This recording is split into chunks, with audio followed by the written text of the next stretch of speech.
Alright, we should be live. Let me know in the chat if you can hear me. I see that someone is watching at least, so that's nice. I wasn't sure if anyone would come. So yeah, whoever's there, please let me know if everything's working, and if it is, we'll just start in a moment. Okay.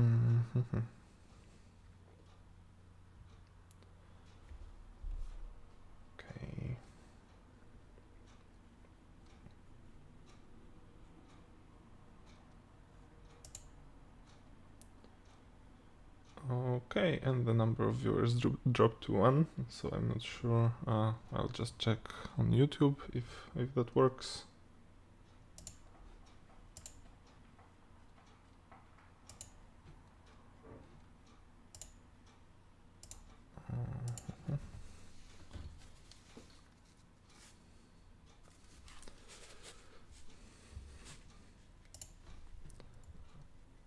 Okay, yeah, it looks like I'm audible. Oh, hi FEP Review, I can see you in the chat. Good evening. Okay, let's see. Yep, it works. Okay. So let me just pop the right thing on the screen.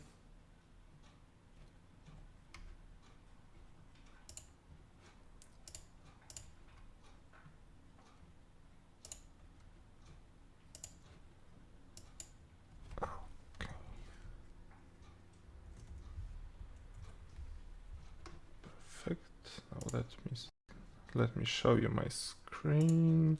And yeah, hello, that's me. So hi again, hello to everyone who's watching.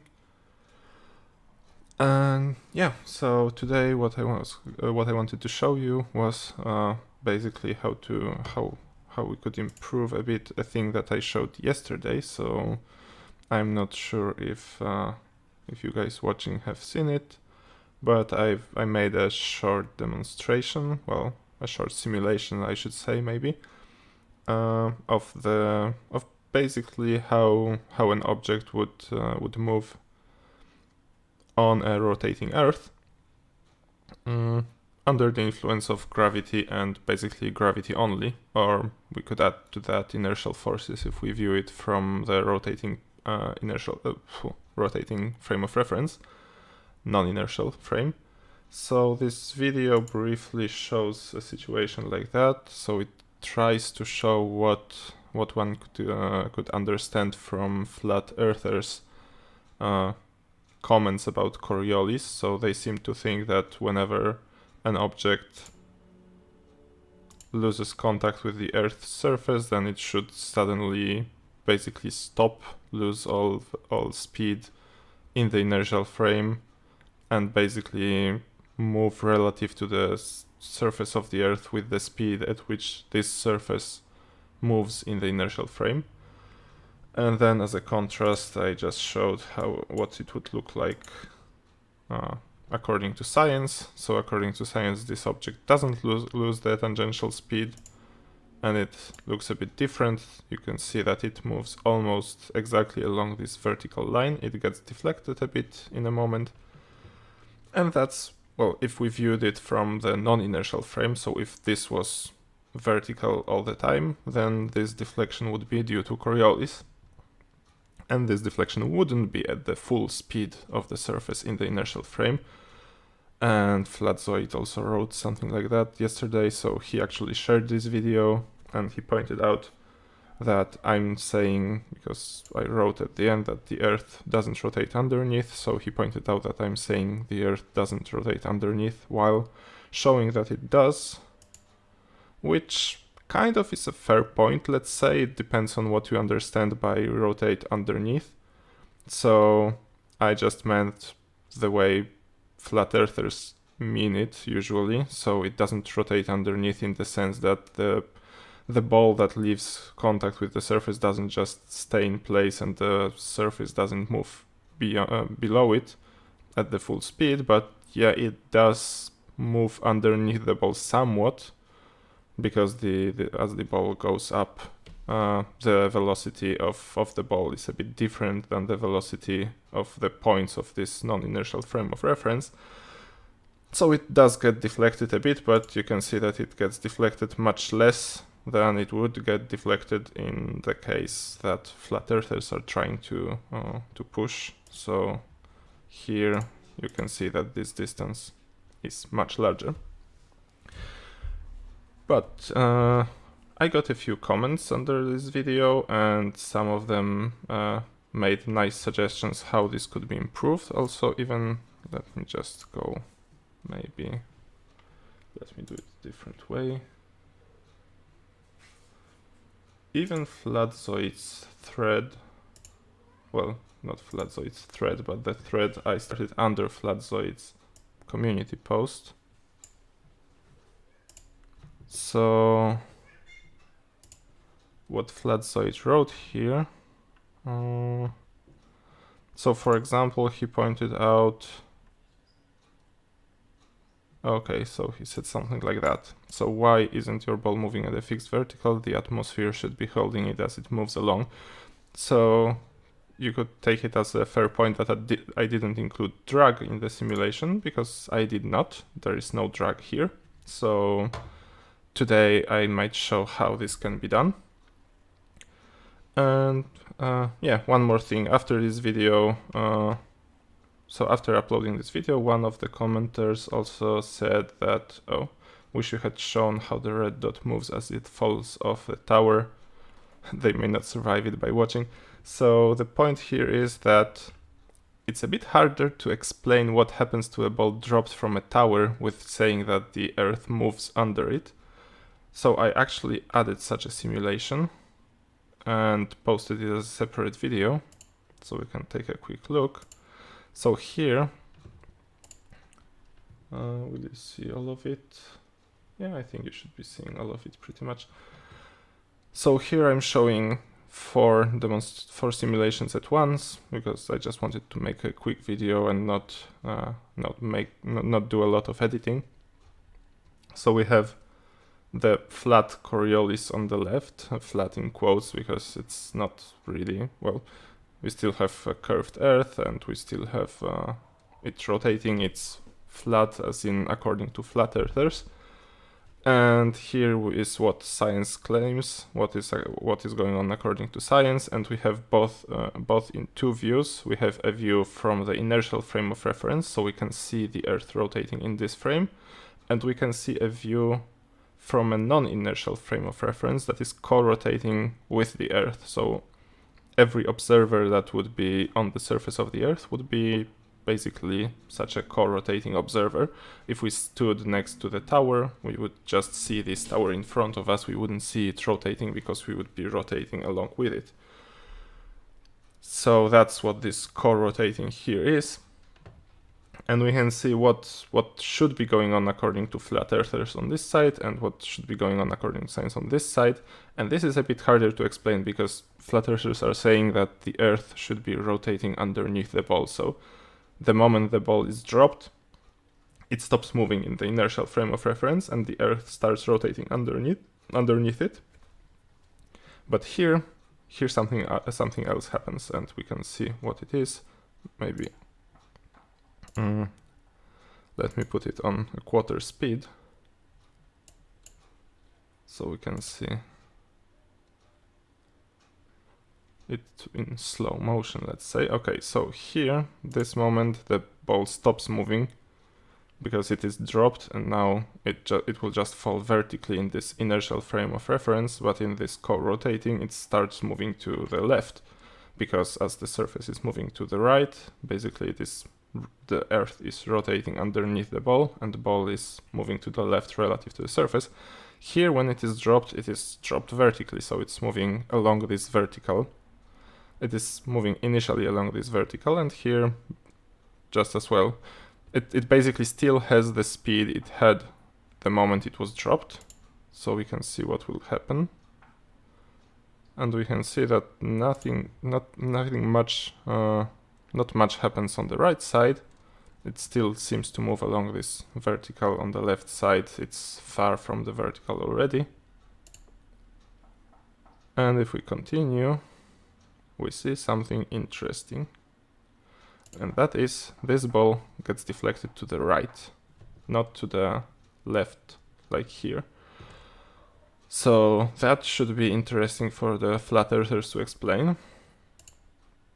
Of course, they would first have to acknowledge that this has been demonstrated in reality, because it has been. There have been experiments with dropping things from large heights, for example, in some mine shafts, from I think 100 meters or even more, and there has been slight deflection to the east, so in the direction in which the Earth is rotating. So just like here, if this was the Earth, then west would be here, east would be here, and it is rotating from the west to the east, and the ball is getting deflected in the direction in which the Earth is moving.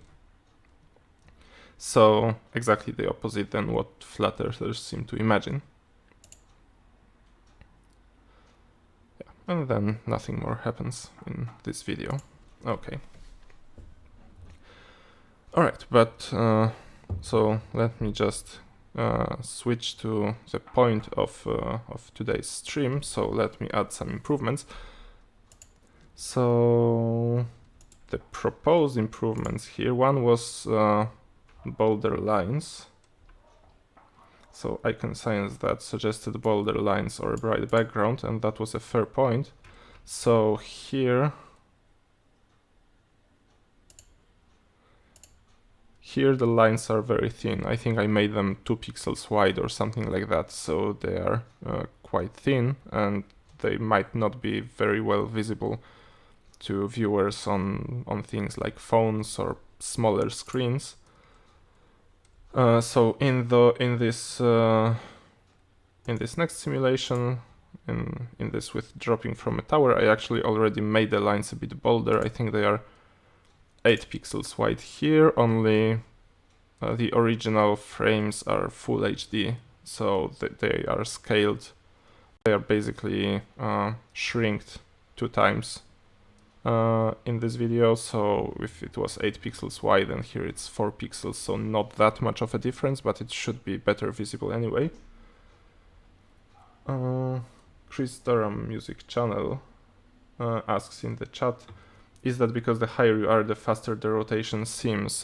I guess you're asking about this ball in this co-rotating, in this actual simulation, well, the simulation of what should happen in reality. So yeah, pretty much.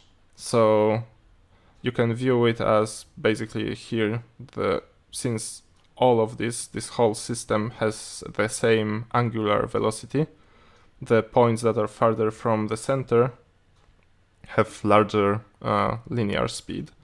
So basically when it starts falling, it starts overtaking the surface of the Earth, which has smaller linear speed. But that's not actually all, because if we looked at this, and that is one of the suggestions that I was going to show, one of the suggestions was to show the tangential speed. Well, he phrased it differently, I think. So no, it was on Discord, I believe. So yeah. So one of the suggestions was to show the horizontal speed, so that we can show that it actually it changes very abruptly here when we drop the ball, and here it doesn't change pretty much, although it's not quite true, because as this is rotating, then this ball will actually pick up tangential speed, and we will see that when I add this. That's because what is conserved here, well, momentum is conserved. But the point is, momentum is basically a linear thing. So the ball here had some momentum in the horizontal direction, but basically the horizontal direction here is not the same as the horizontal direction here. So if there was no gravity and the ball would just keep moving in a straight line, it would turn out that its tangential velocity actually would decrease, because its velocity in this horizontal direction would be constant, but the horizontal direction here would be at an angle, and this would mean that the horizontal component of this velocity would be smaller. Oh, of course I'm pointing to this where the camera is. so you can see what I'm trying to show. Oh, hi, Triggered Limey. Nice to see you here. Alright, but yeah, basically I'll show this in a moment. Okay, so let's go to the part that will probably be boring to most viewers, and I'm a bit afraid that even though you came, and it's very nice to see you here, that someone is watching what I'm showing, I'm a bit afraid that I will lose you at some point, because here I will basically show how I coded this stuff and how I'll be coding the improvements. So that's probably not the most interesting content for many people, but I hope that at least someone will find this useful. Alright, so let me switch to this. Okay, just a moment. I'll do one thing. Okay.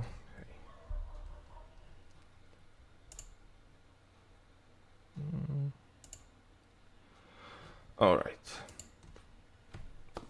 Nice. So let me show you. This is actually very ugly right now because this was a quick script to generate this these animations. So it's quite ugly. Also, if you note here on the left, I called the actual Coriolis Blerf after the name Sleeping Warrior uses for globe earthers. Like we call flat earthers flerfs, he calls us blerfs, so I think it's quite funny, so I used this. It's just easy, just a shorter name. Okay, so the way this works in the flat earth case, so what the code does is basically, okay, it generates the frames and then I put the frames together in an animation. So it just draws it frame by frame. Every single frame is drawn separately. And I just basically configure what time corresponds to a frame, and then draw the Earth in the proper orientation, and then draw the object in the proper position, and that's it. So what it does basically for the Earth, it just draws a circle, and then it draws a line from the center of the circle to the circle at the right angle. So the angle is supplied here as the value called angle. So it does some calculations to find out where the right point is to move the radius to. And then it also draws a second line like outwards from the circle outwards so that it can show where the vertical is. So we can see if the ball moves along the vertical or not. So if I show you, it's this line. So this line here and this line here are actually two different lines. They are along the same direction. But this one, as you can maybe see, this one is a bit darker. And in order to make it darker, I had to draw it separately. So that's what this is doing. And then for the object, it's also very simple. So as long as the time is less than 0, so basically 0 is the time when the object is launched into the air. Oh, because this is actually the first simulation I did where the object is launched into the air and then it's falling. So when the time is less than 0, then this is just on the surface, so it calculates the right point on the surface. Then if the time is larger than 0, but less than something I called t-fall, which is the time that this object is supposed to be falling, so time it will take for the object to go up and then down. It just calculates the y-coordinate using a quadratic formula. It might not be obvious right away here, but here is time t, and it is multiplied by time t here, so this is actually quadratic. And this is a very simple formula to calculate basically a trajectory that starts at 0, ends at 0 as well, and then reaches maximum height at the top. And the quadratic dependence on time basically corresponds to constant acceleration, which isn't quite correct in this case, because wait, not this. it isn't quite correct in this case, because the maximum height in this simulation, and it's not this one, but in this one, so the maximum height is actually a sixth of the radius of the planet. So at these distances, actually the, how do I put it? The decrease in gravity would already be noticeable. So the acceleration wouldn't be constant along this vertical. So I actually cheated a bit here and assumed constant acceleration for this simulation. And I will show you that in the actual case, I actually used a bit of a different thing. But yeah, this just assumes constant acceleration and then uses the popular quadratic formula. And then after this falls, so if time is larger than this t fall, then it just rotates this position along the surface again. So it just simulates a position that is being rotated along a circle. So it's pretty simple. The ball Earth thing is quite a bit more complicated, because what it does, it actually calculates orbital elements. And this is pretty crazy, but why I did it this way, because I thought it was the simplest for this simple simulation. So let me just take a moment to explain why it's like this. So if we have this as the surface of the Earth, and here is the object, and it had some tangential velocity, and now we gave it also some vertical speed, so now its total speed is this. We sum these two vectors, so this is the actual speed of this object in the inertial frame. So now, if the center of mass is somewhere here, the trajectory of this will actually be an elliptical orbit around the center. So it will be something like this.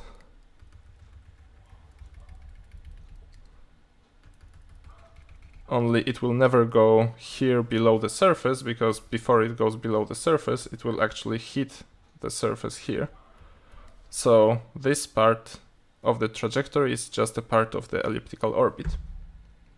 And this is what the code calculates. So basically it takes the initial velocity, it takes the initial position relative to the center, and it calculates the orbital elements for this ellipse, and then propagates the position of this object along this orbit. So in this way, I'm not really simulating any forces, I'm just using the known fact that the gravity that is inversely proportional to a square of distance results in elliptical orbits, or circular or parabolic or hyperbolic, but here we are interested in an object that will fall back down, so not parabolic or hyperbolic, we are interested in, and not circular, because it would have to be just on the level of the surface all the time, so we are interested in an ellipse. And the way this is done, so this crazy part of maths here is just something that one can find if one googles for orbital elements from position and velocity. And I think there was a nice post somewhere that I found. This might be even this one.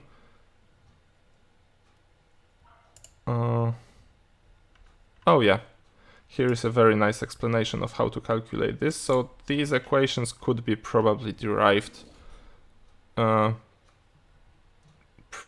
probably could derive them if I took a long time and a long thing, but basically I just used a ready solution. Also, this gets pretty simpler when I'm working in 2 dimensions, because then all of those cross products and stuff are actually a lot of simplified, because, for example, I know that both the position and velocity are in the xy plane, so I know that the angular momentum only will have the z component, and the z component will just be expressed with a simple formula based on the coordinates of these vectors. So a lot of these equations actually simplify a lot, and then I can calculate what I'm interested in.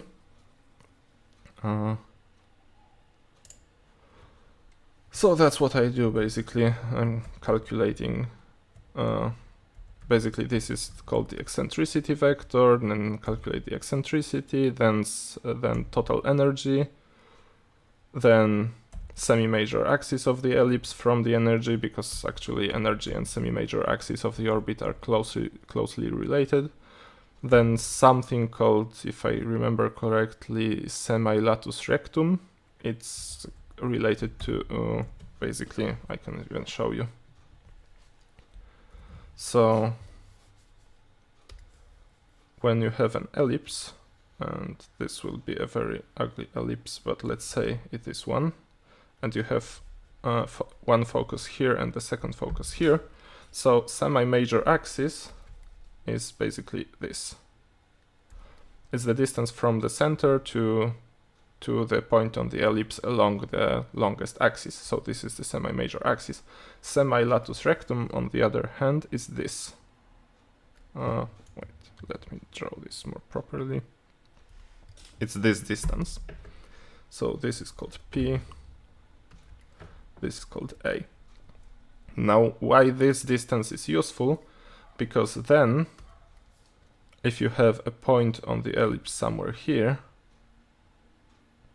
and you know that the angle from this direction is phi, then you can easily calculate the distance from the focus to the point R, and R is just this semi-latus rectum divided by 1 plus eccentricity times cosine of phi. So that's a fairly simple formula. Basically, if phi is 90 degrees or minus 90 degrees, then it corresponds to the right angle here or here, and then the distance is just p. So that's, as you can see, it's this distance here. And that is a very nice way of representing an ellipse in an equation, because as we know from the Kepler's laws, in orbits, basically the center of mass of the central body is in the focus of the orbit. So then I can, knowing this angle, which in the case of an orbit is called the true anomaly, I can calculate the distance from the center, or the distance from the center of the body using this formula. So that's what I actually used. Let me take a quick look in the chat. I see FE peer review and Triggered Limey had been chatting.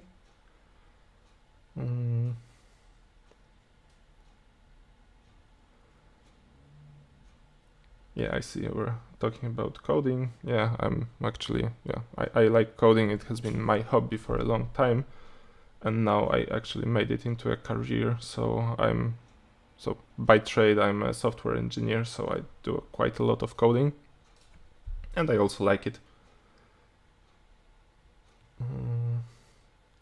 Oh, Trigger Limey says, this is brilliant, you've got way more skills than me. Thank you very much, it's nice.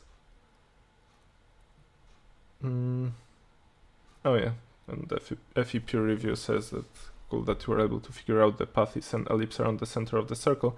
Yeah, so basically what Truth Nerds writes, it's basically Kepler's first law. So if we just take the gravity into account, and that's what I was doing, I just wanted the object to fall back to the surface, so basically the only significant force is gravity then I basically have an orbit. Okay, yeah, so this actually calculates the true anomaly at the starting point, so while the object is still at the surface. And yeah, there is some details related to how you calculate a position along the orbit. So there is a thing called the eccentric anomaly and then the mean anomaly. Anyway, this is not that important right now. What's important right now is that basically I already assumed that the path would be an ellipse and then propagated the object along the ellipse. So this is significant because this way I cannot really include drag. So if I wanted to include atmospheric drag in the simulation, this gets more complicated. The trajectory would no longer be a part of an ellipse and I wouldn't be able to use this whole method. So basically, if I want to make the simulation in a way that includes drag, I have to do it differently. Also, since I'm doing it this way, it's quite hard for me to calculate the tangential velocity. Well, not hard, very hard, but it's not straightforward because I'm not using the velocity here anywhere. Well, I'm using the initial velocity to calculate the orbital elements, but then I'm just using the orbital elements to calculate positions in certain times. So I don't have the velocity at the different time. I can calculate it by, for example, taking two positions in times close to each other and then dividing the vector from one to the other by the time taken. So that would be a good approximation, and then I could use it to estimate the the tangential speed. But it's not a very nice way to do it. So today, to improve this, I would like to do it a bit differently. So I'll actually rewrite this code in a different way. And what we will do, basically, the code will calculate the trajectory like this. And then I will be able to show you one more nice thing. So it will work like this. We will have an object in some position and with some velocity. So let's say it's the position here as a vector, and it will have some velocity like this. And now what I will do is I will just solve the equation. Oh, hi Jose, nice to see you here. I see Jose appeared in the chat. So the way I will calculate it is I will take the position and velocity. The next position, okay, so simplified explanation. The next position, in the simplest way possible, what I would do would be calculate the next position by taking this old position, let's say we call it R0, and then we add velocity multiplied by some amount of time, so this will be v times delta t, so this is the velocity multiplied by some time step, and then this would be the new position R1, and then I could repeat that and repeat that and repeat that, only I also need to calculate the new velocity. So the new velocity here would be the old velocity plus some acceleration times delta t. And how do I calculate acceleration? Well, I would calculate acceleration by taking this R0 and basically calculating the force of gravity. So the acceleration here would be no, so that it would be like this. So it would be g times m divided by, and this might be surprising at first, but hear me out, to the third power times R0. Okay, so you might know that in the Newton's law, the acceleration is inversely proportional to the square of the distance. So why did I write third power here? Well, because it can be written in a different way. It can be also written like this. Squared R0 divided by the length of R0. And then this is the vector from the center to the position, the vector in the direction from the center to the position, but of length 1. So this vector has length 1. And then if we multiply that by the magnitude of the force, we get, well, with minus so that the force is attractive and not repulsive, so it will be in this direction then. If we multiply it by the magnitude of the force, we get well, force would be if I multiply it by mass, by the mass of the object, but it's not important. So if I multiply it by the magnitude of the acceleration, we get the vector of the acceleration. And it can be simplified because I need to divide by the length of the R0 here to get the unit vector, the vector of length 1. So I can combine it with this R0 squared here, and I could get R0 cubed. Okay.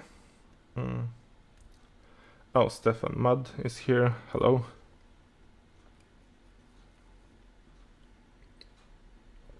All right. So But yeah, the method I outlined here is very naive in that, well, it would somewhat work, but it would introduce quite large error and very quickly, because, well, this acceleration I would calculate at this point is different than the acceleration that should be here at this point, and it's not the same along this whole shift in position, and the velocity would also be in reality changing between this position and this position, so the actual position would be in a bit different. So actually, if I used this method, I would get a quickly accumulating error. So there are other methods that are more accurate, but also a bit more complex. And I'll be using a method that is called RK4 from the name Surunge Kutta. And 4 stands for the fourth order, which basically means that if the function I'm calculating, so for example position or velocity, depends. It would be a bit of a theory, but basically almost every function can be expanded in something called a power series, where you can express it as a sum of terms that depend on different powers of the parameter. So for example, here I have the position depending on time. So I could expand it in series where the position depending on time is some position 0 plus some vector v times time plus some vector, let's say let's call it v1, plus some vector v2 times t squared plus some vector v3 times t cubed, etc. and so on ad infinitum. So the fourth order basically means that if this was a function of only up to the fourth power, then I would get it exactly. So this method of integration, it's called a numerical integration method. So this method of numerical integration is accurate up to the fourth order, and fifth and higher orders are not accurate. But this is usually can be quite enough, because I can always increase accuracy by decreasing the time step, and fourth order also means that if I cut delta t by 10, then my error drops by a factor of 10 to the fourth power, or 10,000, which is basically a lot. All right.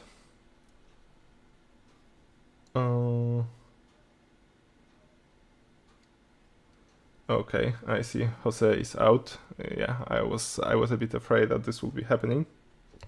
And Truth Nurse is saying that I'm making it more complicated than necessary. Maybe, yeah. I also basically want to show how one can approach such problems, and I understand that this is not for everyone, unfortunately, because not everyone likes this amount of math, but hopefully, at least, yeah, if someone likes, I don't know, if someone understands math or likes math and is interested in how these sorts of problems are being approached, then this might be maybe interesting. Well, we'll see, I guess. This whole stream is kind of an experiment in basically how much of an interest it will get. Well, yeah, I'm kind of ready to accept that it might not be as interesting as it is to me. Okay, so that's what I want to do, basically. I want to take the object, position, velocity, and then calculate the next positions and velocities using this method called RK4, which is fairly accurate and fairly simple compared to some other methods in this family. So yeah, so let's just start doing this. So I have a lot of files here. Let's do it. Let's start from scratch. Wait.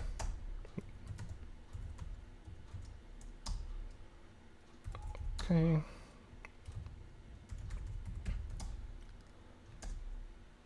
So I'll just start a new script.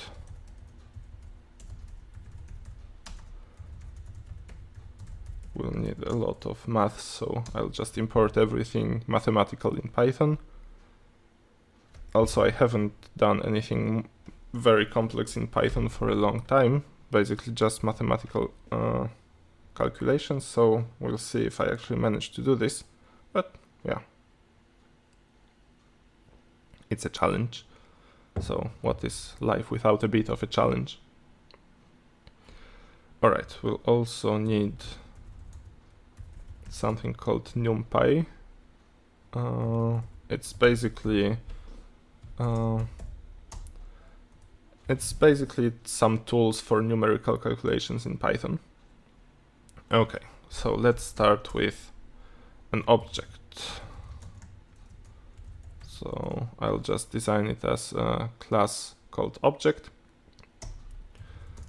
This will be initialized with a position and velocity. And I'll just save it as some properties on the object.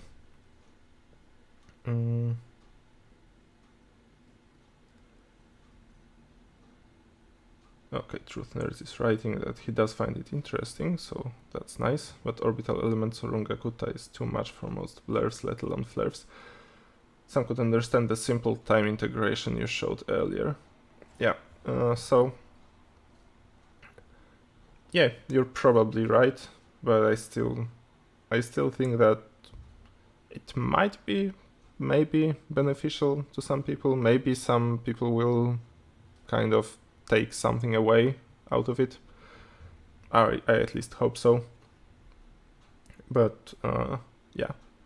Anyway, I can also show you the difference, because I can code the simple time integration that I showed, and I can code the Runga-Kutta, and we can try seeing how the trajectories differ.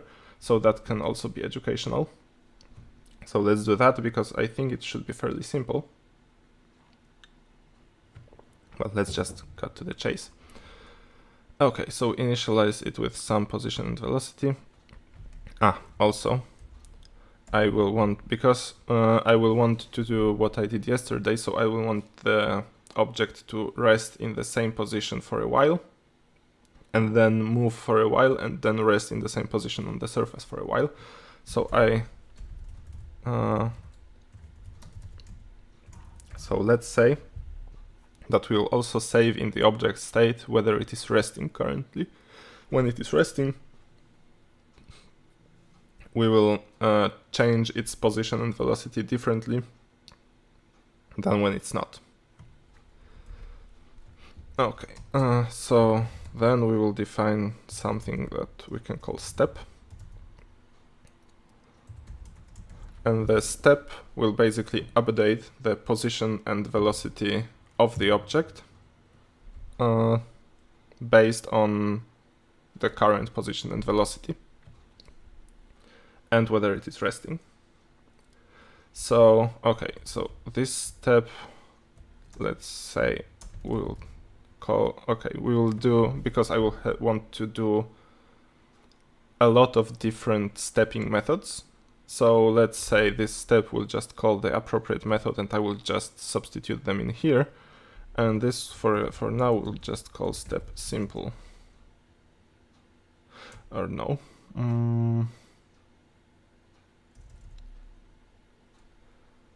Okay, how do I do this the best way?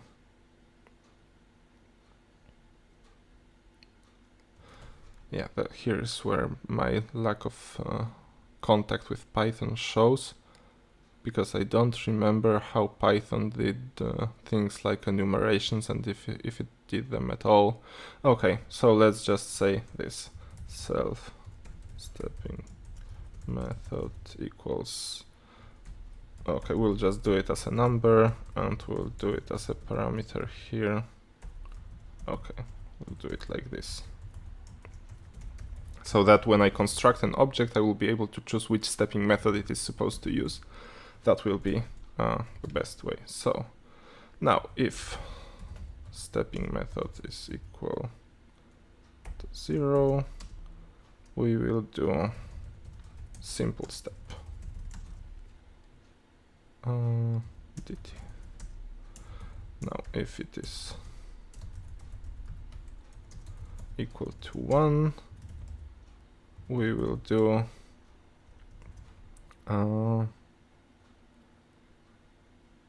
okay, there is another thing. Okay, we'll do it later. We'll do step RK4, and else we'll just do nothing. This should probably return some kind of an error if the method is wrong, but we don't care really for such a simple code. So now I can just define the step simple. And the simple step will be what I basically described a moment ago. So we'll update the position by updating it with the velocity in the time taken. And okay, and self velocity will be plus acceleration times dt, but now we also have to calculate the acceleration. So acceleration will be so let's calculate the distance first.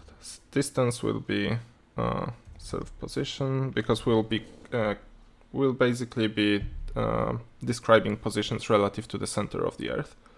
So center of the Earth will be 0, 0. So the r from the center of the Earth will be just the length of the position vector. So we can do it like this and take a square root. So dot is the dot product, and if we take a vector and we take the dot product with itself, this is a square. This is the square of the length of this vector. So we also need to take a square root of that, and we'll have the distance. But is that used? Yeah, it is useful. Okay. So now acceleration will be minus gm, and gm will be a constant. So let's call gm1 for now. We will substitute a different number here later. Gm divided by r cubed, so just as I showed before, and times self-pos. So the position is the vector from the center to the object. Minus is in the opposite direction, and then we need to multiply this to get the acceleration. And here, that's it. So we have something that can do the simple step, and then we'll have step RK4, which for now we don't implement. So we will want to first test this, but we'll do that in a moment. Okay. Oh, I see. Optyczny algorithm. I know him from the Polish-speaking part of YouTube, so hi.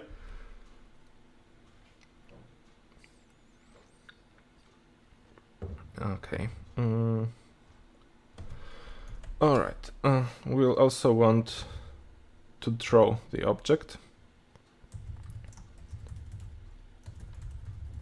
And we'll pass in some kind of renderer, so the object will be able to use the renderer to draw itself. And here we will just want this to draw a circle.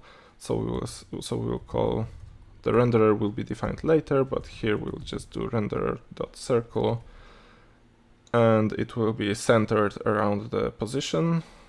So self position, radius. I think I will just define the radius in pixels, and let's say it will be 15 pixels. And then color, let's say it will be something like self color, and let's say that we can actually define the color here. And the default will be just red.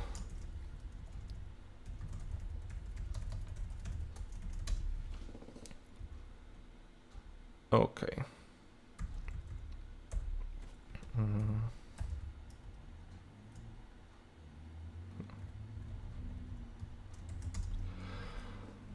All right.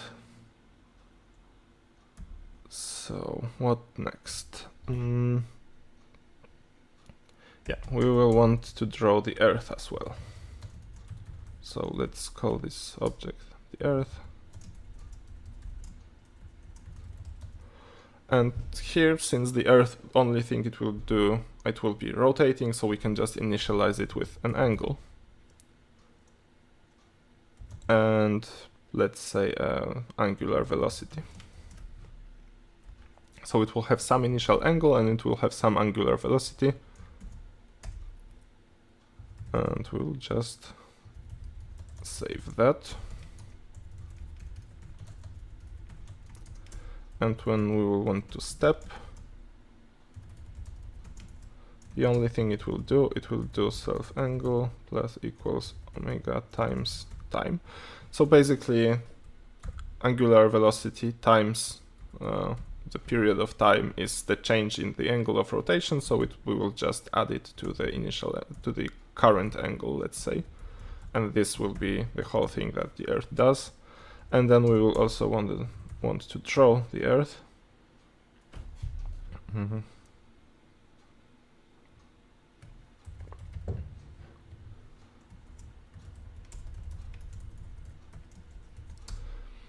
So what it will do, it will okay,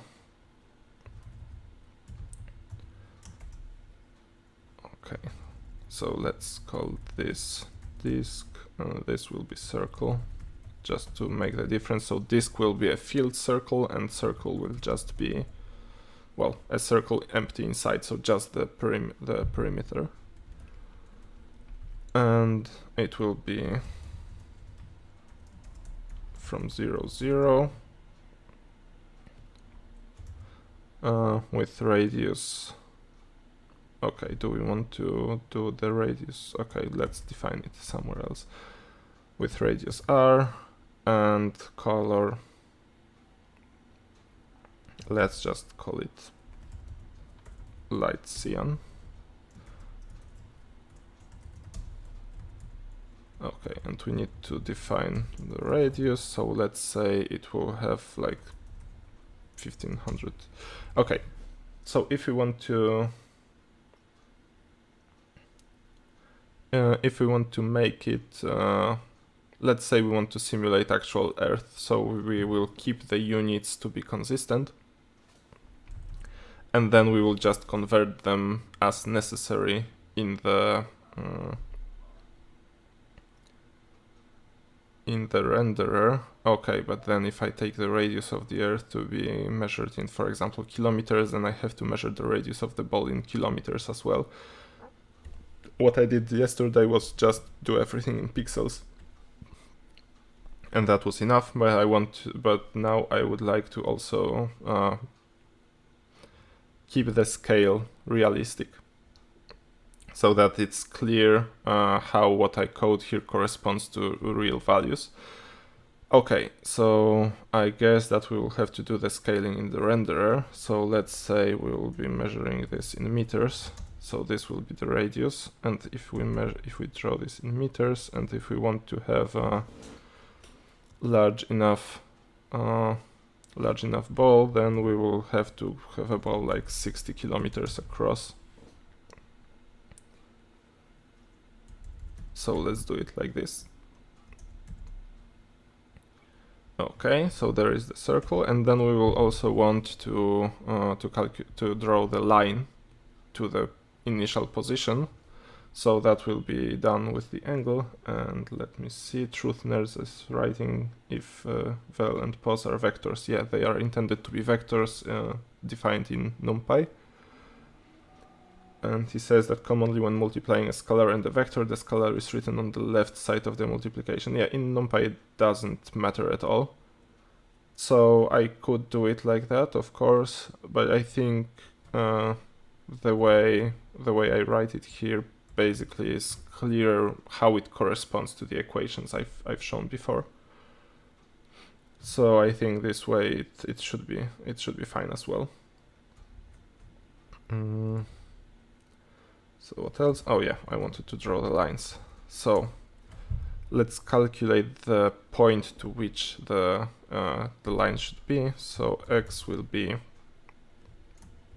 radius times. Okay. So again, I'm putting too much putting too much away for later. Okay, let's just do it conventionally. So it will be x will be r times cosine and y will be r times sine.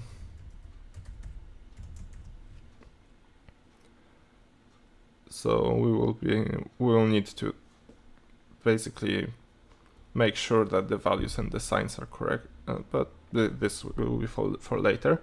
So that will be one of the points. Then second point, because we'll still have the vertical, I'll just do 3 times x and y 1 times 3. Oh, why do I even write it? We can do it like this. Underline. And we'll do x, y, 0, 0, x, y. And the color here will be light green. And another line from xy to 3 times x, 3 times y. That will be a bit of a darker green, so let's say just 100 here. Okay, but we still don't have the renderer.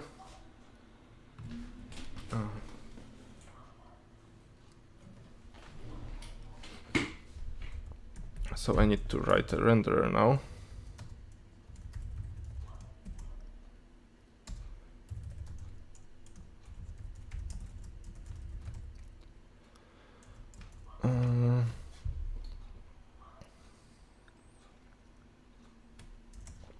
Okay, let's say I will be passing an image object here.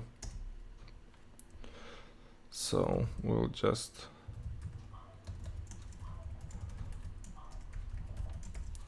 use something called image draw, and that reminds me that I haven't imported it.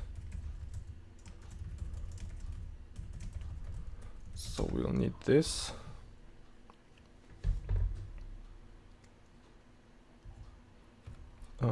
Okay, and then we can define the methods for disk, circle, and line.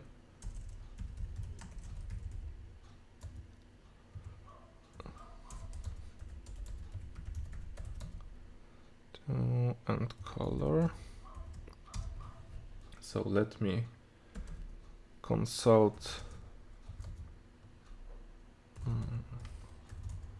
with my older code, because I don't remember what the exact calls look like. So I'll just check how I did it earlier. Draw line, XY filled up. Okay. So I'll just do this, draw line. And now it,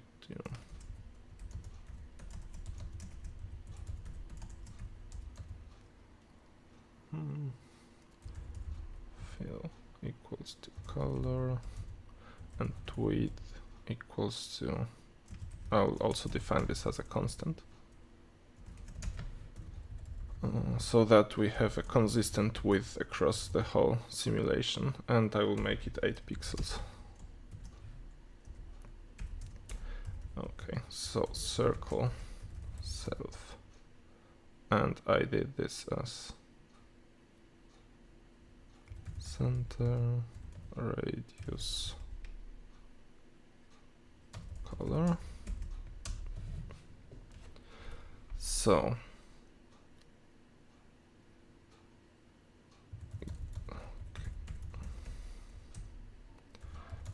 I'll just decompose this into coordinates and then do draw, and this and circles I drew using the arc method, and this will be x center minus radius, y center minus radius,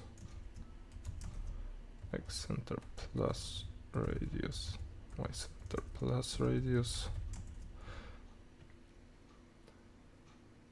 Because what this does is basically it draws an arc within a rectangle. So this could be an arc of an ellipse or an arc of a circle. but it draws it within a rectangle, so I just need to define the corners of the rectangle, the top left and the bottom right corner. So that's what I'm doing here. Then I need the angles from 0 to 360 degrees, so a full circle. Fill equals to color, and width equals to width. So that's what we need. There is one more thing, but that I will do that in a moment.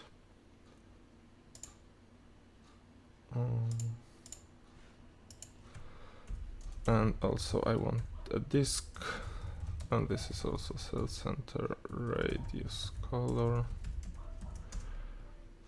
and this will be very similar. Yep. So x center 0, y center 1,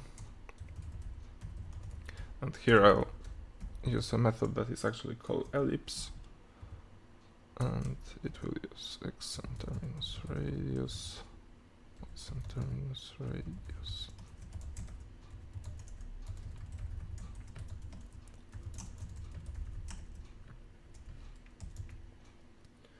And ellipse only needs color. Okay, so we kind of have the renderer, but we will also want the renderer to transform the coordinates so that I can control what is visible on the screen and what is not. So I will want the renderer to basically do all the scaling and rotating. So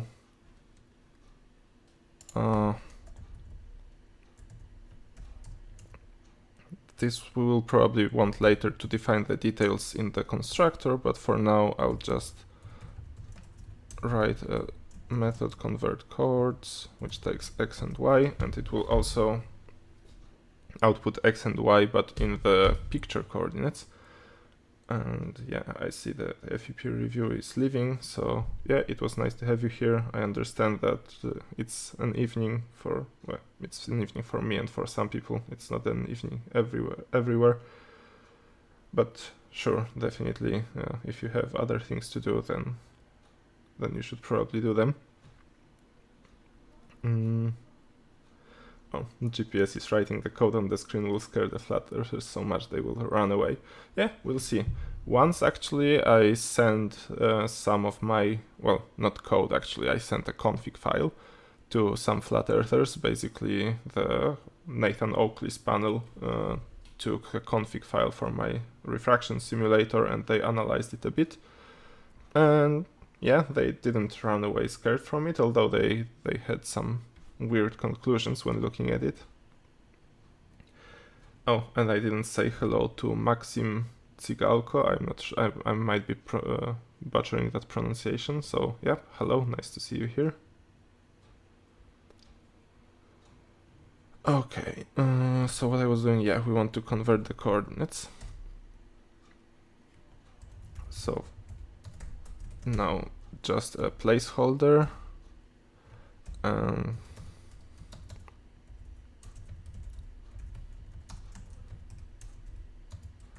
So we'll just convert all the coordinates.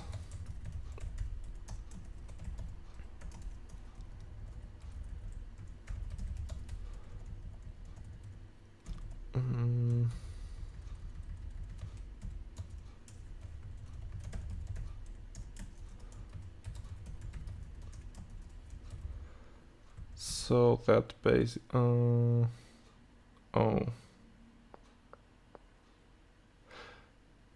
Okay, no, that won't work this way. Or will it? No, okay, I need to do it another way. So I need to do it like this.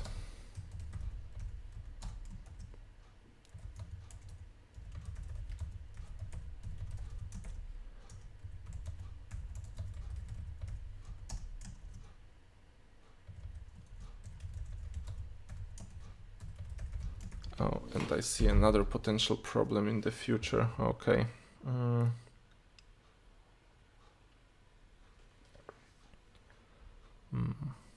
Let me think for a moment. Okay, let's do it like this for now.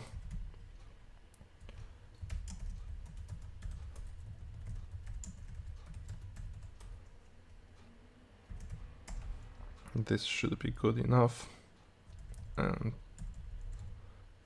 I'll worry about the things I have in mind later if I even if I even manage to reach them today.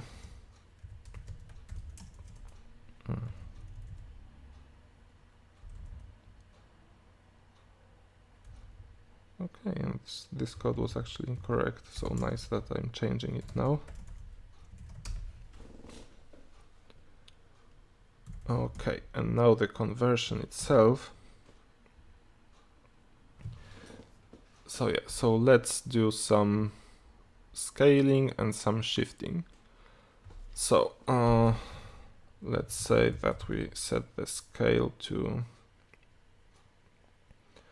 so let's say that we want the radius of the Earth to be 1500 pixels, so the scale will be this.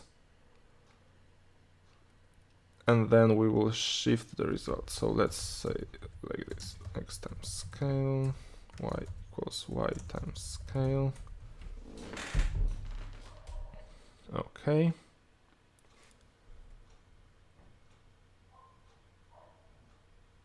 And then we want to shift it in which direction so that it makes sense. Okay, so if we want to have the y direction up and x direction here, so we want to shift it in the y direction somewhat lower so that we will look at the surface and not at the center where there is nothing.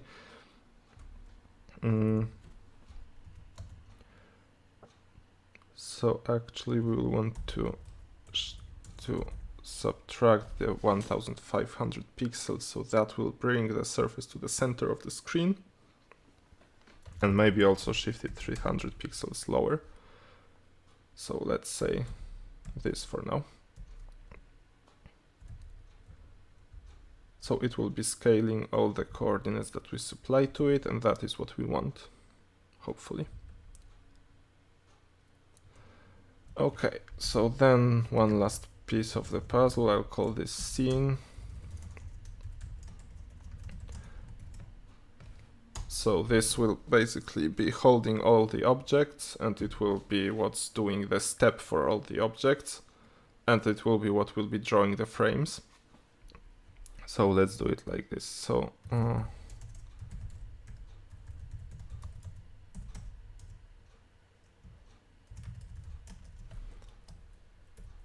so it will have the Earth, and it's with an angle and the angular speed.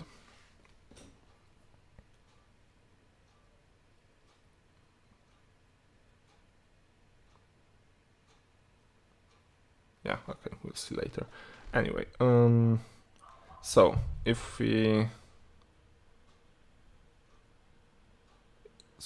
do the 0 angle, then the line would be towards the x-axis, so it will point towards the right, and we want it to point towards up, and even something more.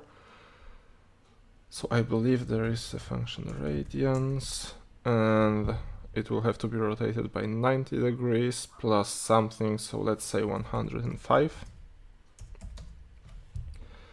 And we want to rotate, and let's take the realistic value, so 2 pi divided by 86164. We will scale the time in a different way. Now, some of you might be wondering, what is this 86,164? So this is actually the length of the sidereal day in seconds. So one rotation of the Earth is actually a sidereal day. It's not the solar day, so it's not 86,400 seconds, it's the sidereal day. It's not that important here, we wouldn't notice the difference anyway, but why not be accurate if we can? So we want to have the Earth, and we want to have an object which will have an initial position of Poswell stepping method. So its position will be up y, so it will have position 0r. Wait, no, okay, the way I the way I'm doing this right now, it's a bit of a problem, because now that if I define it like this, then the radius that we have will be rotated 15 degrees from the y-axis, and the object will be exactly on the y-axis, so it will not be where the axis is pointing. So let's do it like this for now. So we'll just rotate the Earth 90 degrees. Oh, and if it's supposed to rotate the same way as yesterday, we need to make this negative. Okay, and the velocity... Oh, let's do it like that.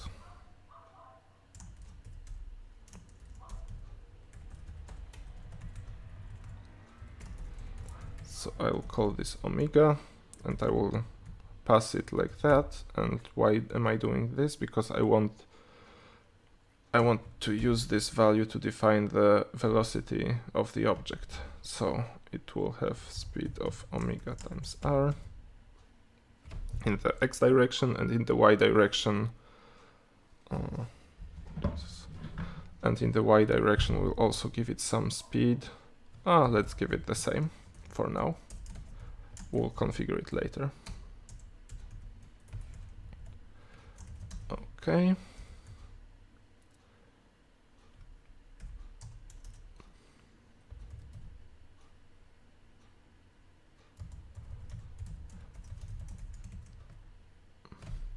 Okay, and now the code that draws a frame. So we'll do it like this. Image, it will be a new image.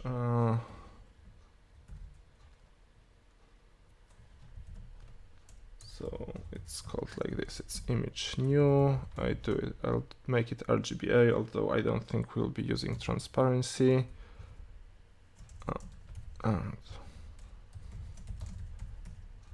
And I'll define these constants here. Let's make it full HD resolution. Because why not? Now, okay, I will already be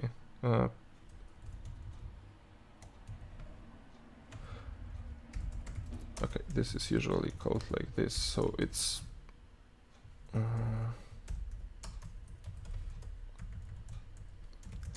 so this ensures that it destroys the image object after we are done with it. And now what we want,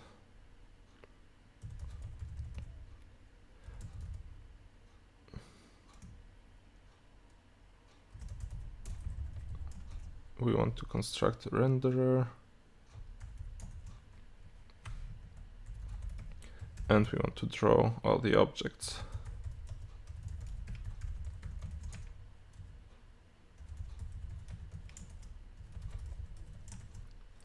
And then we want to save the image. And we'll save it to the frames folder with a number corresponding to the frame number, and we will have to actually define that.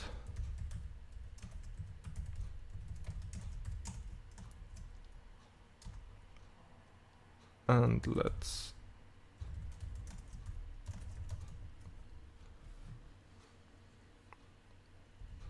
increase the frame number. Let's do it outside of this context. And also we will do the step for all objects. And this time step, so in order for anything significant to happen, so my video was my animations from yesterday were 200 frames, and let's say we want the 200 frames to correspond to, I don't know, let's do an hour for now, but I think it might be too much, but we'll see. So let's do an hour right now. So an hour is 3600 seconds divided by 200 frames, that would be 18 seconds per frame. Okay, we'll see what happens. It will probably be a bit crazy.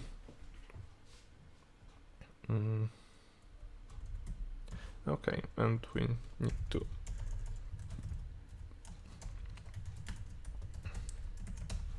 to save the frame number. Okay. And I think we can test this now. We can construct a scene.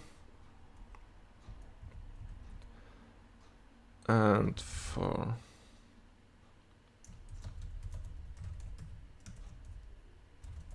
let's say we want to draw 200 frames. And we will do just this. Okay, and now we need to also call this function and we'll see if this works.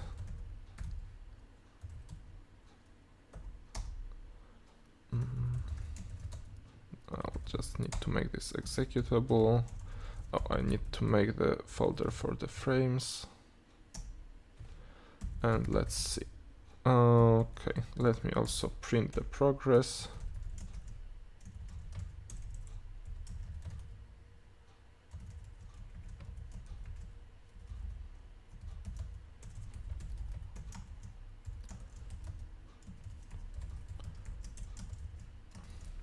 So do it like this.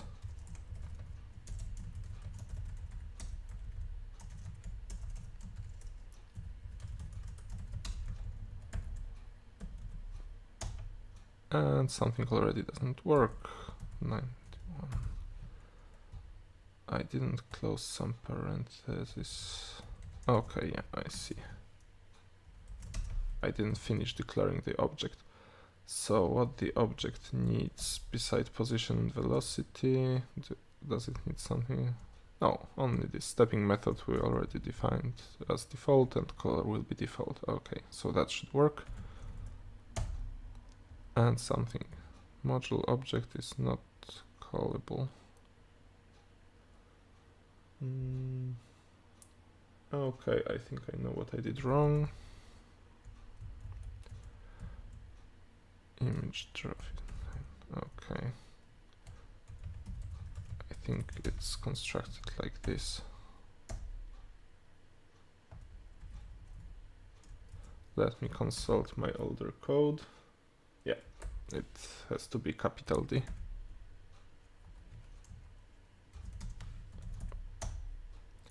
Okay, it almost started, only here I forgot to add self omega. Okay, cannot cast add from D type to D type with casting rules same kind. Okay, so I broke something. DT, okay.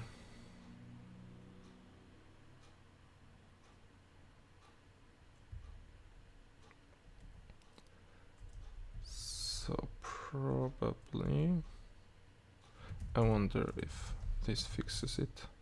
No.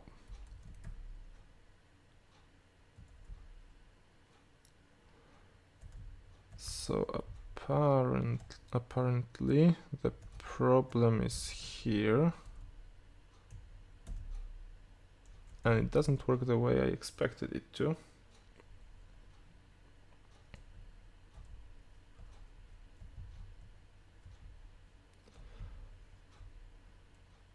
So let me check. Okay, both are definitely just the vectors, but apparently it has some issues. So let's see if I try to force everything to be floats. I didn't really know that Python has this kind of issues with types. Okay, omega is a float. We'll make radius a float as well. Oh, GM, we should probably input the right GM for Earth, because right now we don't have pretty much any gravity because everything else is in the right units. So okay, so it's this times 10 to the 14th, and let me just check if this is in correct units. Yep, meters cubed per second squared, so that's what we should expect, and it's this times 10 to the 14th. So let's input this. Okay, and this works. At least it does something. And we'll see what it did, because it probably did something weird. Truth Nerd says that seems to be G. I'm not sure if I was looking for that. Yeah, I was looking for the product of the gravitational constant and mass for the Earth. Okay, so we actually have some frames. We can take a look at them. And what? Why is everything white? It shouldn't even be white. Oh, wow. I broke something, and I broke something really bad.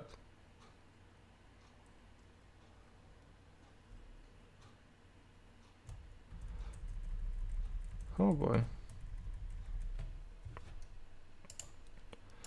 Okay, let's think what I did.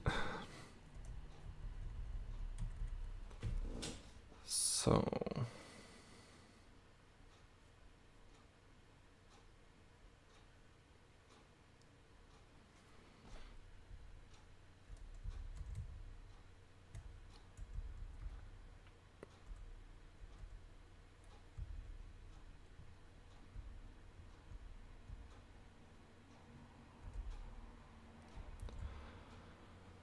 okay, well, that's interesting.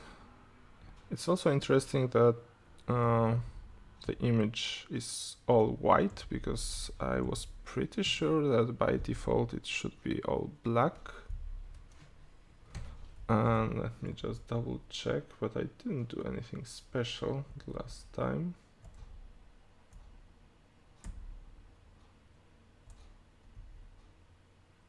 So why is it white right now? Okay, let me find some documentation.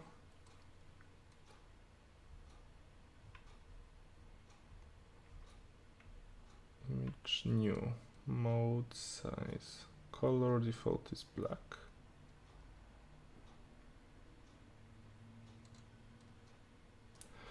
Okay.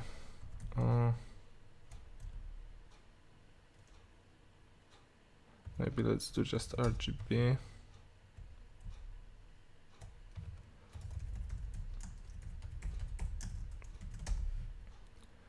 And let's see if this fixes at least that, because it doesn't fix everything.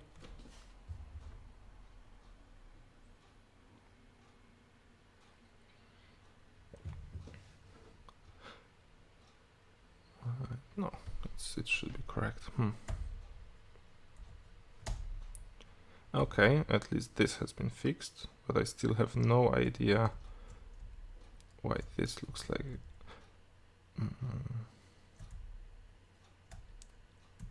Oh, okay. So there is a problem in that Y is counted in images from top to bottom, and I'm doing it here bottom to top also. I didn't really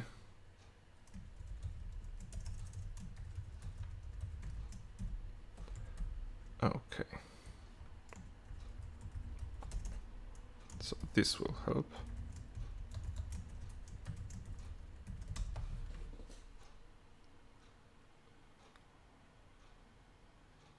At least it should help somewhat.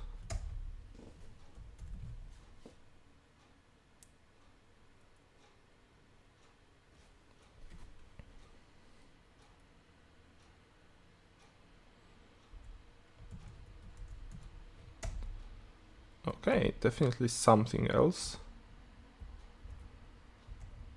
And this is rotating. I don't see the ball anywhere, and I don't see the circle of the Earth anywhere. But something at least is happening. Okay. At least we have the two lines drawn correctly.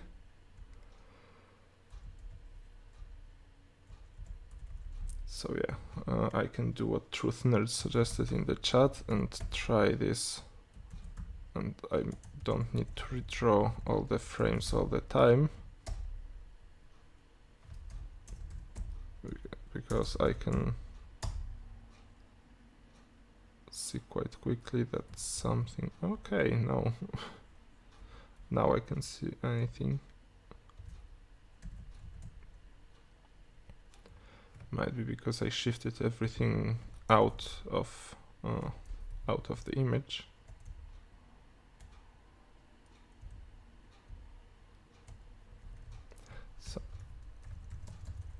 So let's now do shift y equals 0.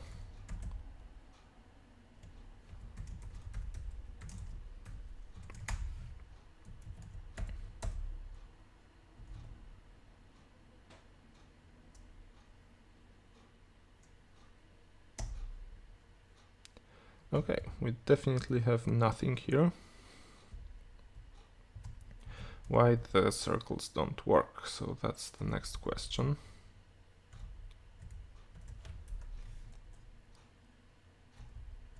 So we have a circle, center.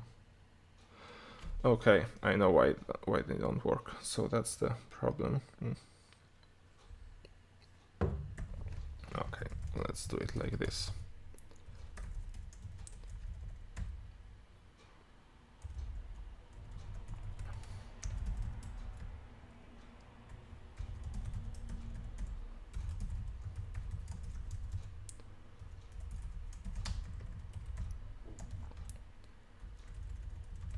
So the problem is that the function that draws an arc or an ellipse expects the coordinates to be ordered. So it expects the x1 and y1 to be smaller than x2 and y2. So x1 smaller to be than x2 and y1 to be smaller than y2.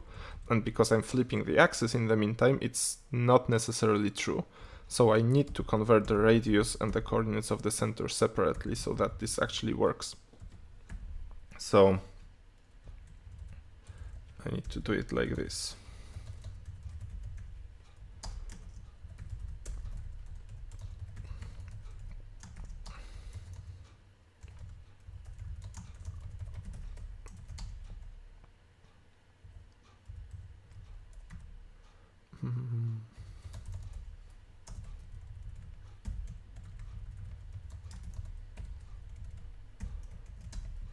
Okay, and I'll have to do exactly the same thing here.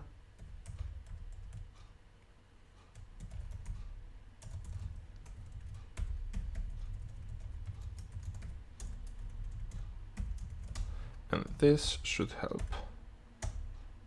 Okay, name is not defined. Yeah, of course, because it's self-scale now.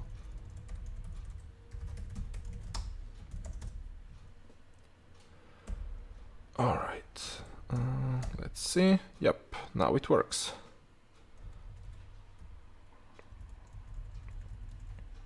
And of course the ball starts falling almost immediately. And that's actually to be expected. Let me only generate 200 frames again, and we'll see what happens.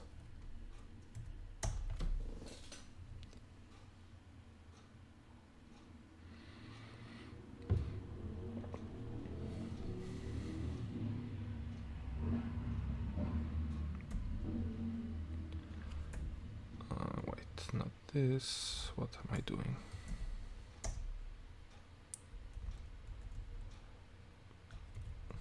Okay, so it goes up slightly, but then it comes down and then it falls below the surface. So the problem here is, it's not even the problem with numerical integration, it's the problem that the speed of the Earth is at the equator is really small compared to the gravity. So we are basically launching the ball vertically at the same speed as the Earth is rotating at the equator, so 465 meters per second. But since every frame is 18 seconds step, then already at frame 7 the ball is back down. Yeah. It basically fell quite quickly. So what we can do to have something more impressive, we can, for example, decrease the Earth's mass. Truth Nerd says you need to implement Gauss's law for gravitation when the ball is inside Earth. Yeah. So I was going to do a bit different thing, but let's comment out the correct value and let's experiment with decreasing the mass 10 times and see what happens.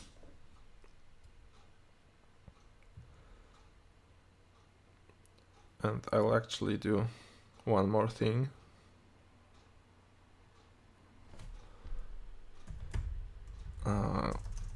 I'll actually combine all the frames into an animation. It will be easier to watch. Okay, it jumped a bit and then fell. Okay, so let's decrease the mass 100 times.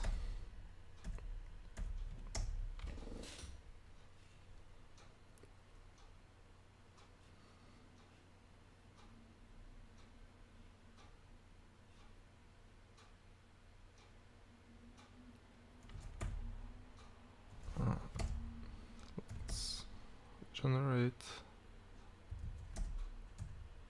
Okay, and now it flies somewhat more. Now will it return to Earth? Okay, it's too little time to return to Earth, so let's also change the step. Okay, so let's do it like this. T equals, it was equal to 18, so let's make it 50.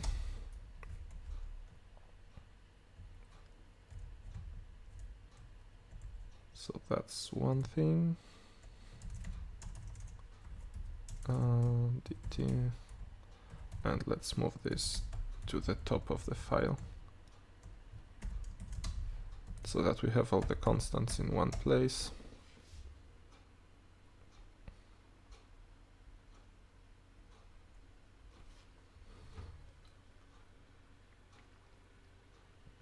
It will be nice to just see the animation interactively, but it's much more complex to implement some kind of interface that would be showing it in real time.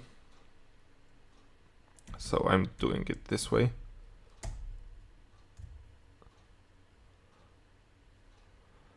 Okay, we're definitely launching it too hard. So let's increase the mass a bit. So this was, so 10 times this was too much, so let's try 3 times this.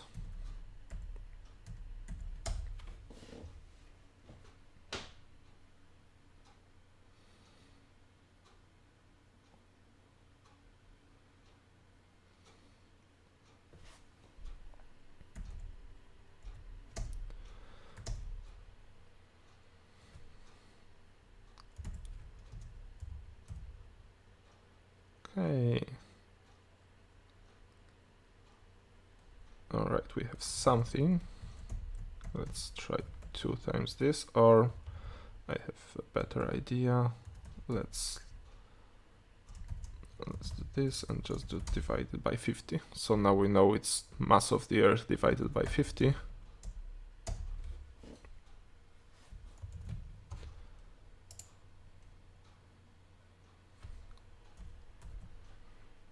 And let's see what happens.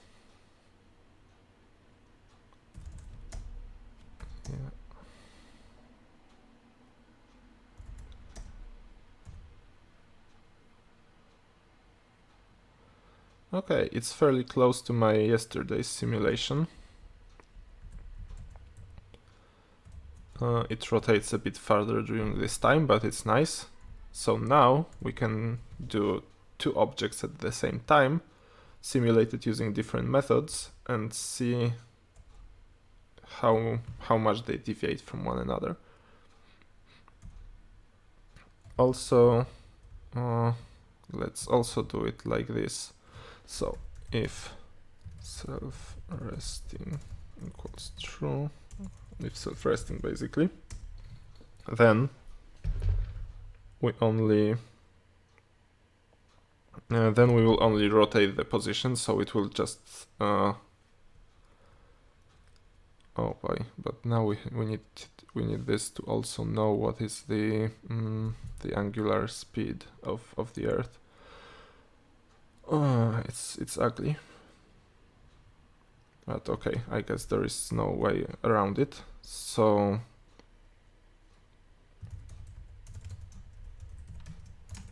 we'll keep the angular speed as a constant actually as well.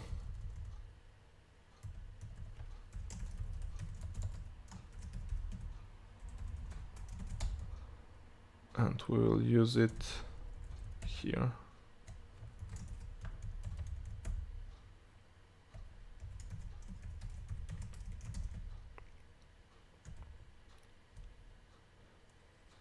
Okay.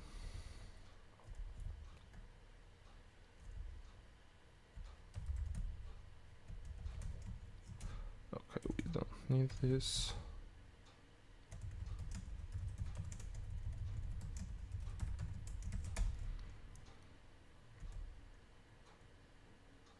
This should be okay, only here. This should be negative, okay. So we got this. And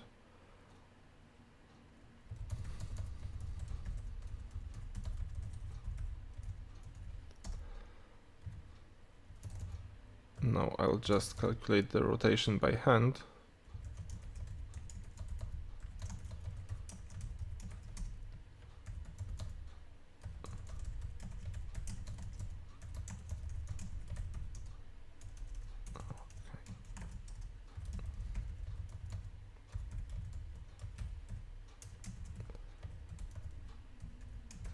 So we'll just be okay, and this also needs to be a minus so that it rotates in the correct direction.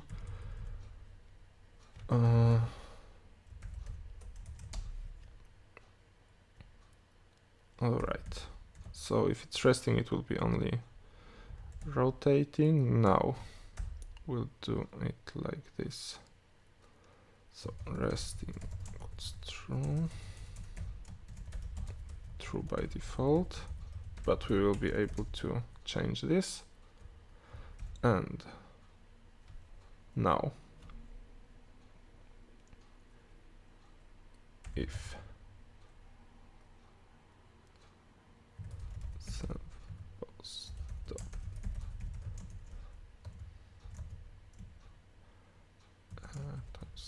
times, let's say that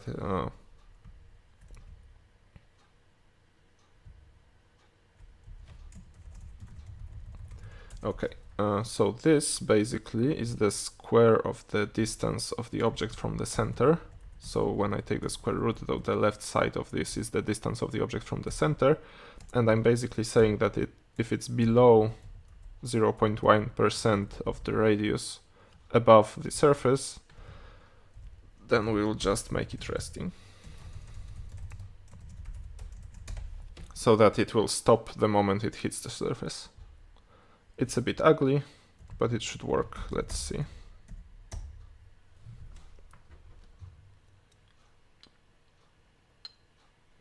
So that it doesn't fall below the surface.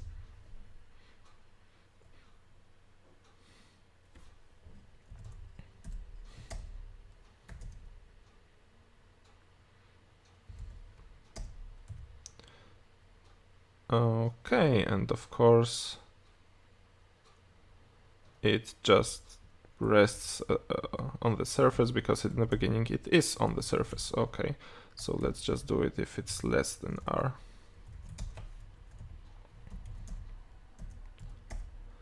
This should at least let it launch into the air.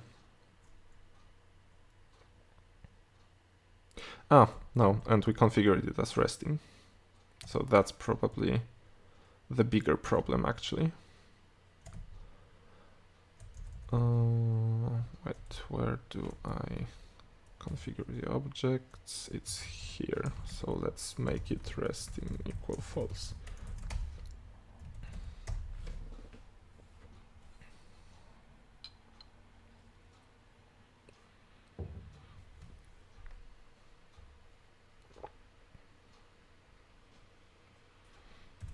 Okay, generate the animation.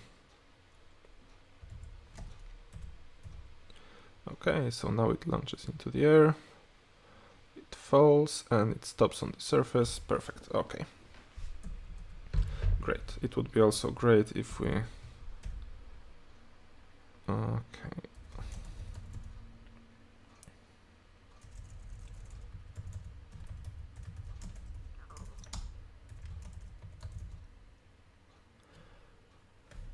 Oh, so we want this to be minus r times sine 15 degrees and plus y we want to be r times cosine of this. Let's just do this and start at 105. So we will start while rotated, and this way it should... Okay, it won't be as nice as I thought. Not.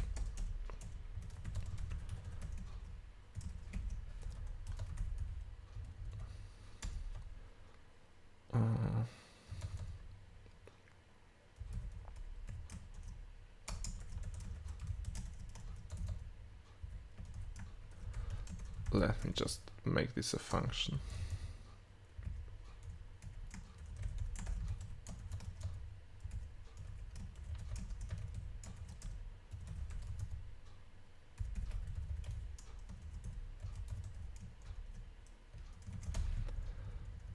Okay.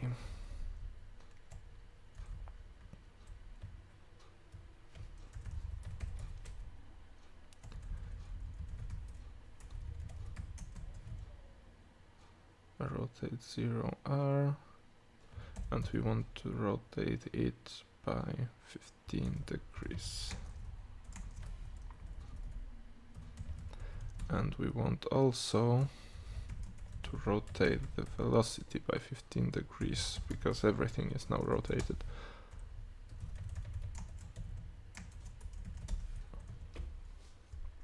Okay, and when did I also rotated something else before? Yep, it's here.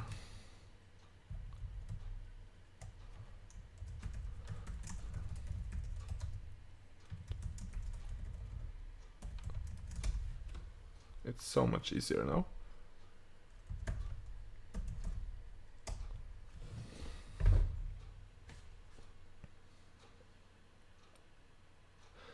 Oh, hi Kraku. I also know him from the Polish part of the internet. Okay, and I did something wrong, of course. Minus omega times dt.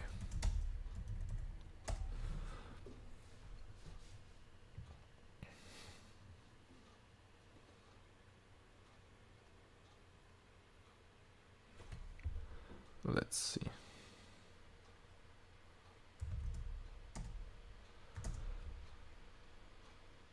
I'm afraid I won't have enough time to show you everything that I wanted to show you today because it's already almost 2 hours in and I'm still working on this initial thing. Okay, and we started rotated 15 degrees to the left and it falls to the surface. Perfect.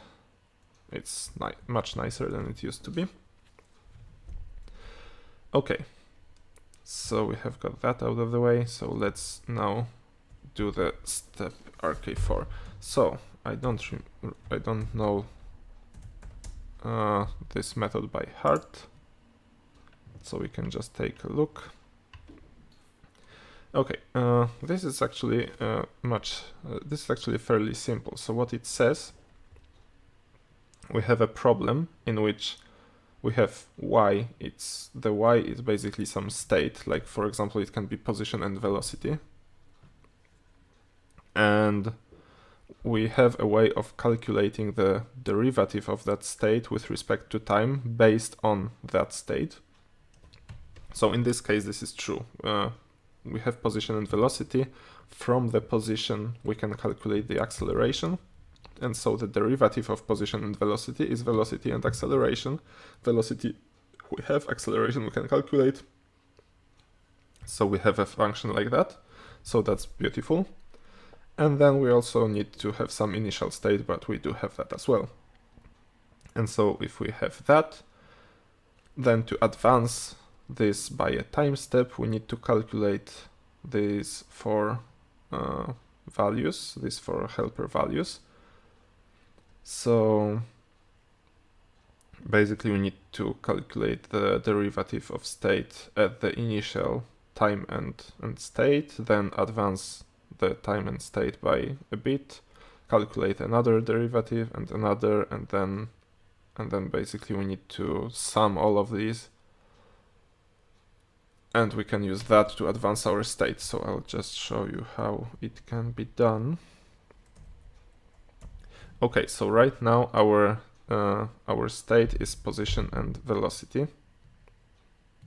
So let's do it like this.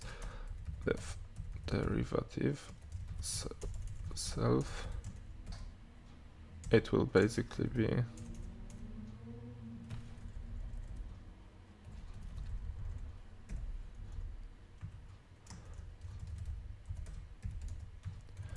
that's it. So the derivative of our state with respect to time is velocity and acceleration. Acceleration we can calculate from the position.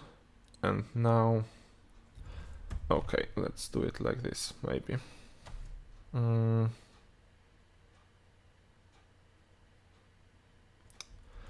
It's not quite what I need, because then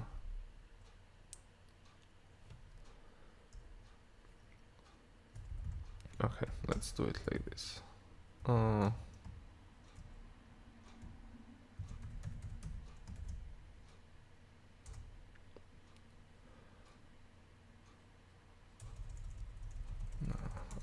I wonder what's the best way to do that, because I will need to have also some intermediate states.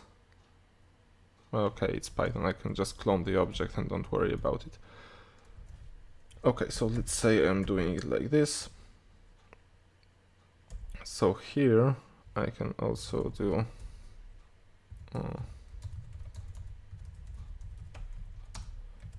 let's just call it derivative. Why am I doing it like this? Okay, we can do it exactly. We can use it in the simple step as well, so that we can see that this is actually useful in both the methods. So here it's very simple. We just calculate the derivative of the state in the initial state and then advance the state by this derivative multiplied by dt. It's the most simple method possible. Okay, so we have so let's take a look. The k1 is just the derivative at the initial state, so k1 equals self-derivative. Then k2 is the derivative, but at a state shifted by h is the time step divided by 2 times k1. So now we need to shift this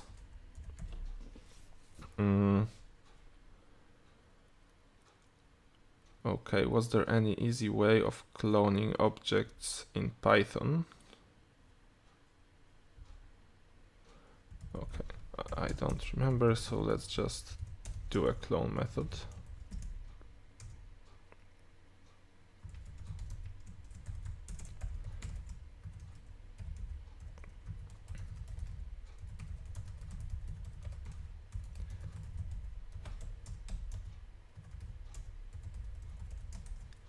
So we'll just do it like this.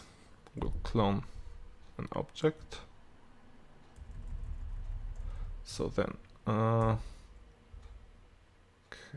to self clone, we'll shift it by k1 times dt divided by 2 and calculate the derivative. Okay. And we need also to define the shifting.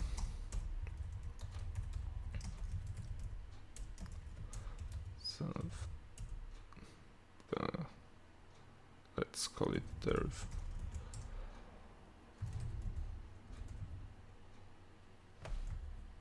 Okay, and I can't just multiply this. Okay.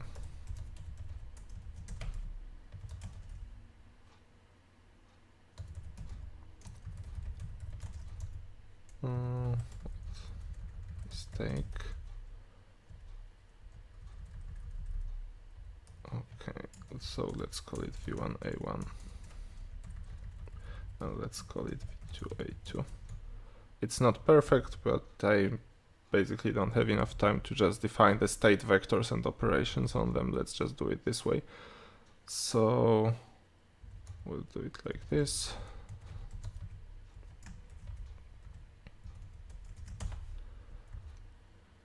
And we'll clone the state, shift by this, and that's fine. Oh, okay, so that if this is supposed to work, I need to also return the object here. Okay. So now the 3a3 will be self-clone.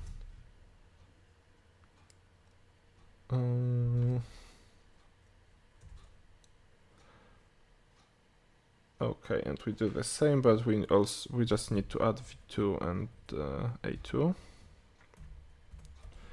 Oh, hi Doranku, and yes, this is Vim. So this is not a perfect Python IDE. I don't really remember what add-ons I have in Vim right now, but just ask me later or on Discord and I will send you a complete list. I believe that the autocomplete I have right now is called the Dioplete, and this is the main thing I just have right now, but I don't think it's really syntax and semantics aware, so it just the hints it gives are just some words that are present in the file. So it's not really like a full Python IDE, but it's good enough for me.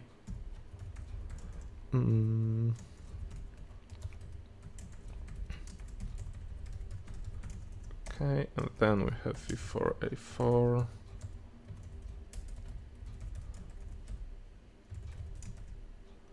And here we just multiply by dt.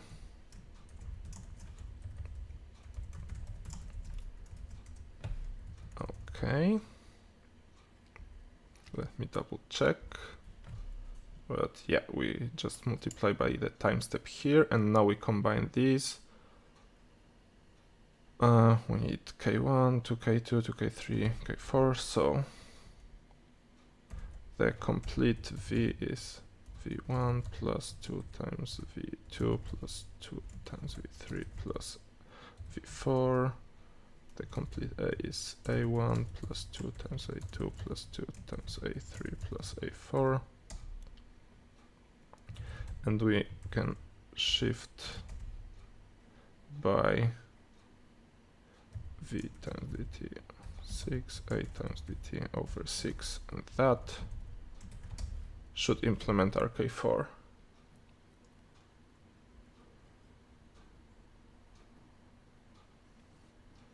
Okay, TruthNerd says that the Numpy has norm function, a bit more readable. Yep, that's probably right. So let's do norm.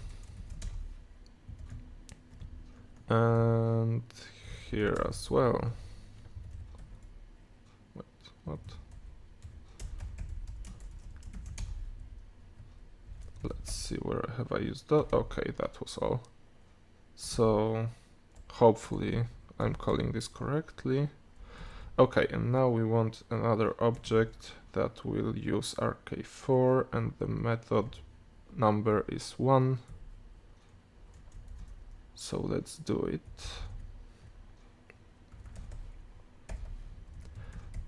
We'll start at the same position and velocity, only we will do stepping method equal 1 and we'll do color equal, let's make it dark blue. And let's see what happens.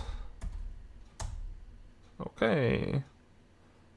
Numpy and the array object has no attribute norm. Apparently norm might be a function in NP and in Numpy and not a method, right? Let me just find out. Numpy linalg norm. Okay.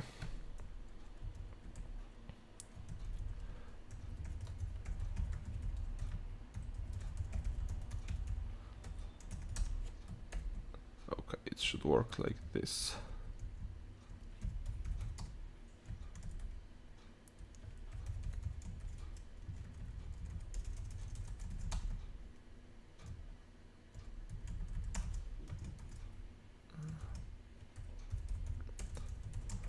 Let's see if this works. No, cannot unpack non-iterable. Wait.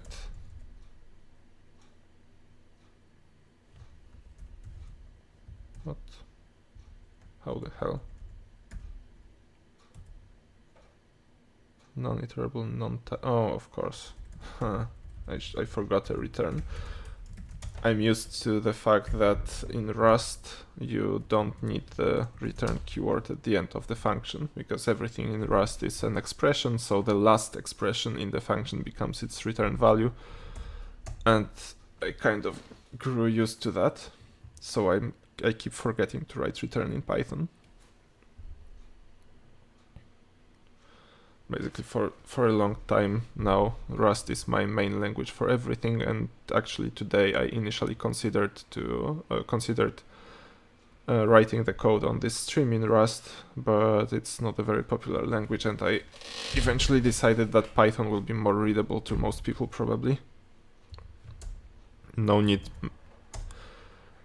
to make all of this even more niche than it already is. So let's, oh boy, okay. Definitely something happened there. And that's not, I don't think that is, I don't think this is intended, so, yep. So the blue ball flies quite a lot faster than the red one. And now I need to figure out why.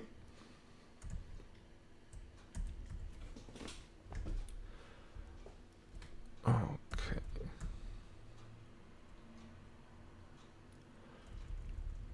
So we calculate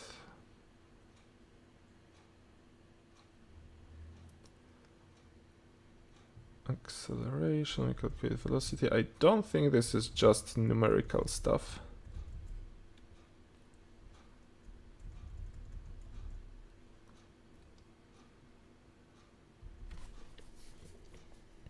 So why the hell did this suddenly jump so far? I mean, I do divide by 6 here, and I should be dividing by 6 here.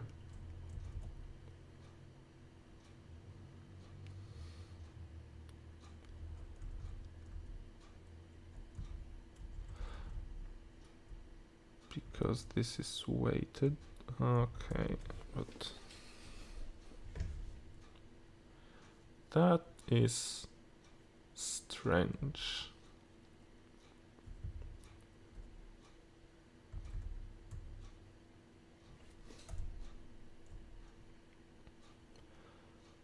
Or is it just due to numerical inaccuracies? Let's try. Let's try decreasing step. And let's try increasing the number of frames. And we'll see if the difference in trajectory is the same. Because if it is, if it's not the same, then apparently this difference is due to numerical inaccuracies. And that will be fascinating, because I didn't think it would be so huge. But it's possible.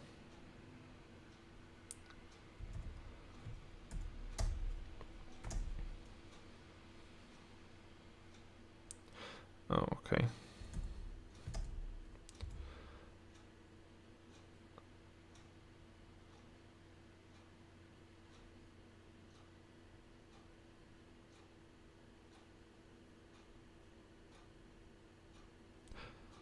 No, okay, it's definitely wrong because the shift is completely different.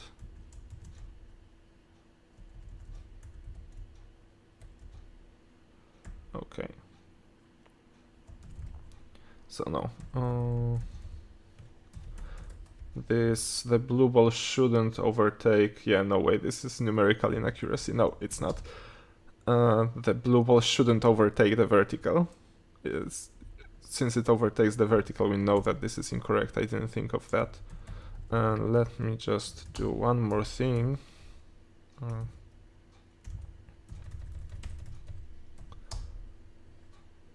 Wait. No. I think I just did, yeah.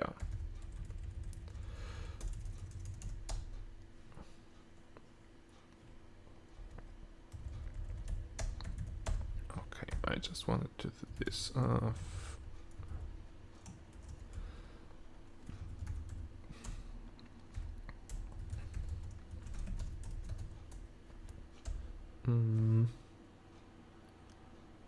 Okay. Now FFmpeg. Let me just collect all of this into a simple script.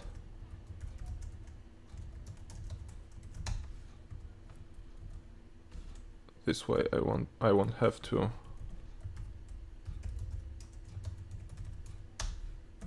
enter all these commands by hand anymore.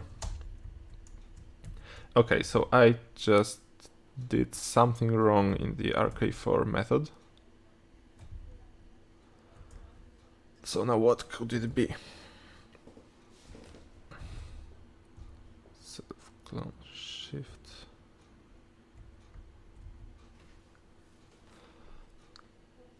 Derivative.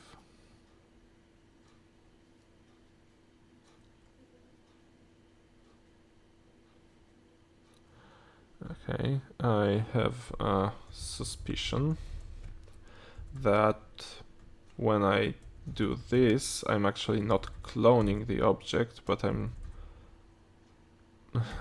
just basically creating a clone of the object, but that has the same position and velocity, like the same object of position and velocity. And so when the new object has the position and velocity shifted, I actually modify the original object as well. So that's my current hypothesis. So let me see if there is some easy way to copy Numpy array.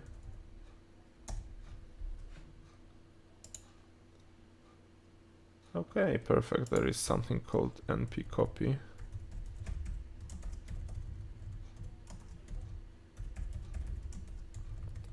And hopefully that fixes it.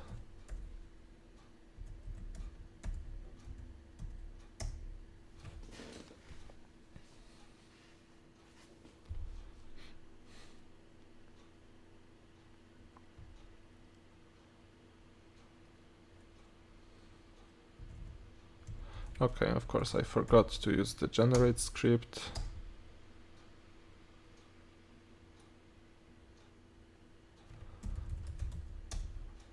and I'll use it anyway because we have 400 frames in the folder, so I have to remove them.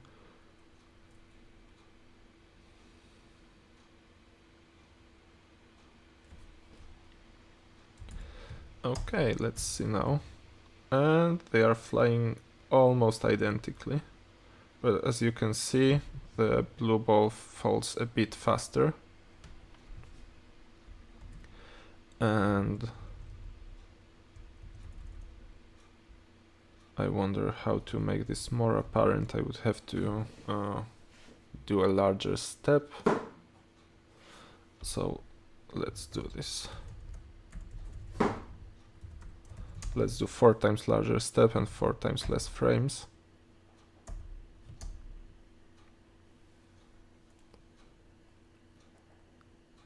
Only this will be also 4 times faster, so maybe do a less frame rate. This should be much bigger difference, and we can see that it is. They fall in roughly the same place, but we can see that the trajectory was quite different. And that's basically why people don't really use the most naive method. If you want to simulate, for example, a solar system or like a stable orbit, like for example the Earth and the Moon, and you want them to orbit each other, if you use just this simple method that I implemented here as step simple, then you will get a system in which energy keeps increasing or decreasing. I think based at least on this, it seems that the energy would keep increasing, so the Moon would be orbiting the Earth, but it would keep escaping and escaping further and further due to numerical inaccuracies. And RK4 is much more stable in this regard. Although it's also not perfect, there are other numerical methods that explicitly are designed to preserve the energy of the system. So they are designed to kind of make the numerical errors in integration cancel each other out so that the total energy of the system is preserved. So they are even better for this. Truth Nerd is writing that I'm making the result of the simple method intentionally worse. Not really. Well, when I'm decreasing the frame rate, then kinda yes. But just in principle, no, it's just, well, it's just the numerical inaccuracies. There is also a very simple numerical method in between this simple and Runge-Kutta 4. I think it's called the Euler method or the midpoint method. Well, or this is the Euler method and the midpoint method is something different. I don't remember. But there is something easy in which basically you advance the position first by half of the time, then you calculate the acceleration based on that and shift the velocity, and then you advance the position again by half. Something like this. And this is also more accurate than this simple method, but it's less accurate than this RK4 method. Okay, anyway, we have this. So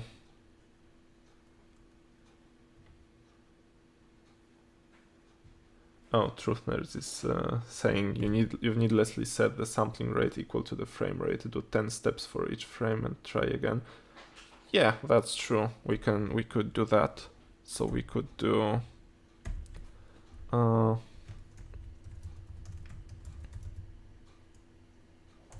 wait.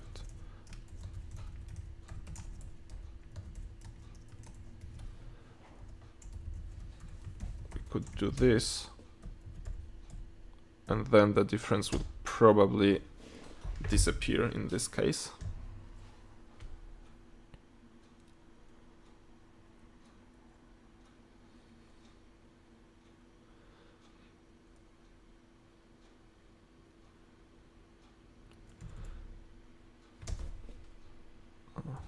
Wait, what am I doing? Yep, and now they are pretty much the same. There is almost no change. Almost no difference between the blue and the red. which is true. If we decrease the step size, then the accuracy increases very much.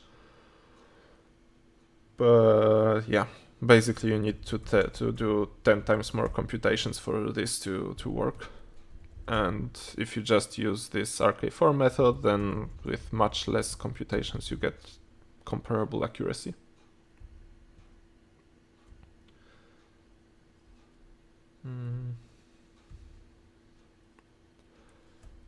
All right. So what I wanted to show... Okay, there were many things I wanted to show.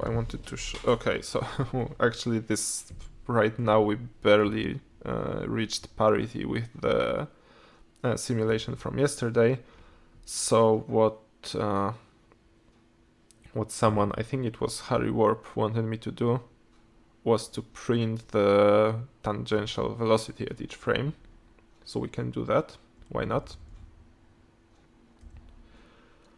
So a little bit of math for this. So we want to print the tangential velocity. So if we have, here is the position, and here is the object, and here is its velocity, we want to calculate this. So we want to calculate, let's call it V perpendicular to the radius. So we want to calculate this component, and it's quite easy actually, because what we can do, okay, there are a few methods, but I think I will just use the simplest one, and the simplest one is to calculate the angular momentum. So, because basically what we want here, if this is alpha, then we want to calculate V sine alpha. And if we do the cross product of the position and velocity, then the length of that is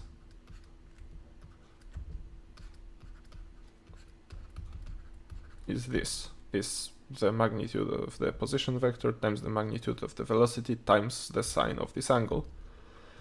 And as it happens, since this all is the xy plane, then this is basically, and now I probably do this in the wrong... Wait, let me think for a moment. If I want to calculate the z, then I need to do x, y minus yx. Okay, so this is rx vy minus ry vx. So we do this, we divide by the magnitude of r, and we have exactly what we want. And then we can print it on screen. So let's do it.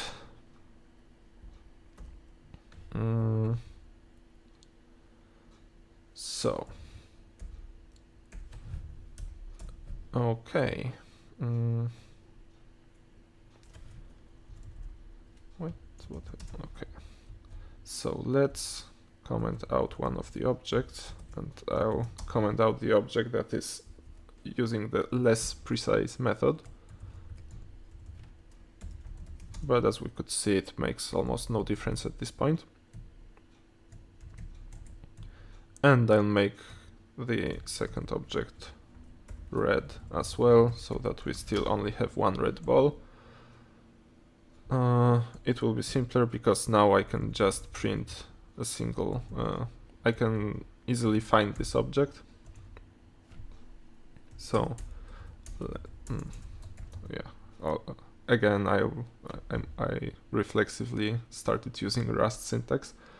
So self objects 1 pose and v is self objects 1 vel. Angular momentum is rx times vy minus ry times vx. And now V tangential is just this divided by norm of R. Okay, and now I only need to figure out how to print text. I did this already at one point. I think I might need to copy in font file or something. Let me take a look. Image draw.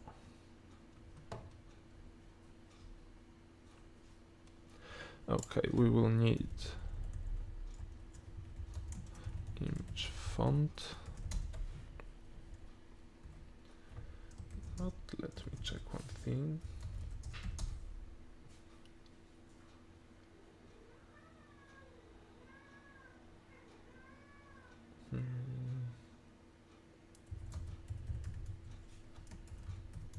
Okay, I remember now. Have I been using it here? No.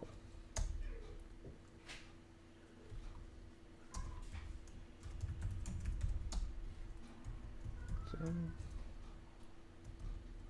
I'm looking for some code where I already used this. It will be easier for me then. But I can't for the life of me figure out where I used it already. Let me do this maybe.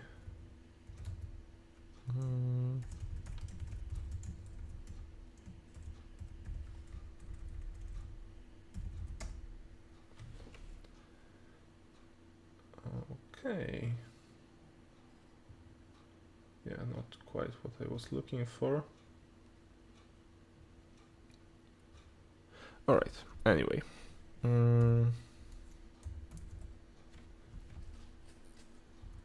So let's do it like this.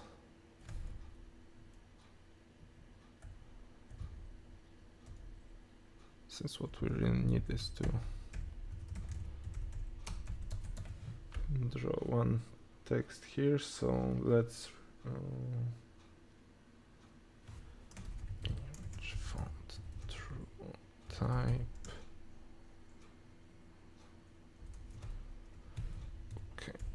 We set the size to 20, and here I need a path to a font. And let me find.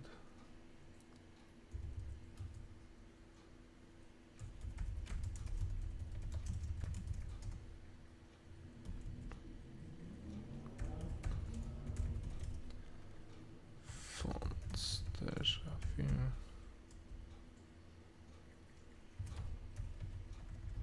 Let's, oh no. I wanted this one. Perfect.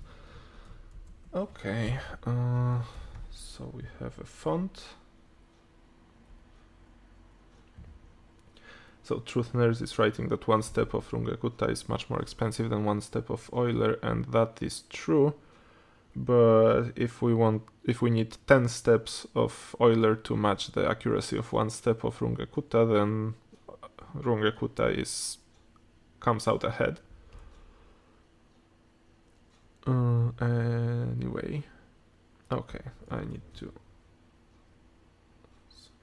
this. Okay, and then to draw. So Vitan text. Let's say that this is.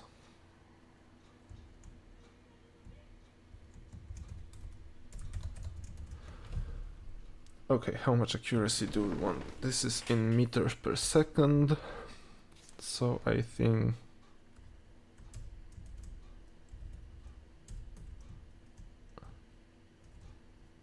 it was like this. I might have the syntax of formatting wrong, but we'll figure it out later. Okay, so this should be the text we want to draw. And where do we want to draw it? It can be somewhere in the top left. Okay, and we don't have the draw object here. That's bad. Okay.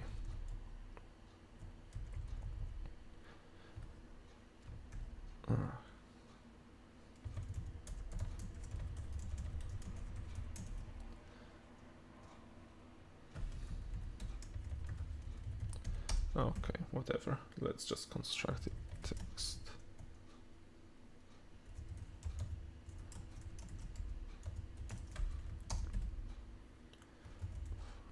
Font equal to self font.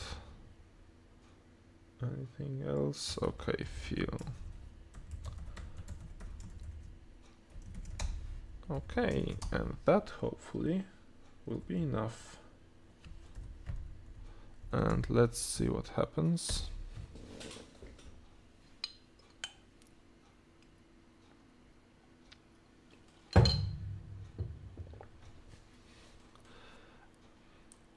So now if this works, you should be able to see that the tangential velocity actually changes.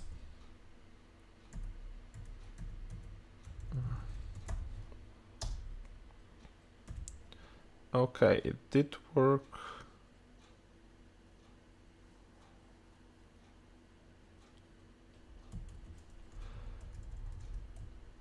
Only it's a bit of a small text, so let's do this first.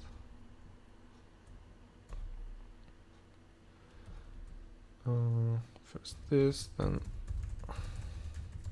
let's force it to be human readable, because this just printed itself in the exponential form.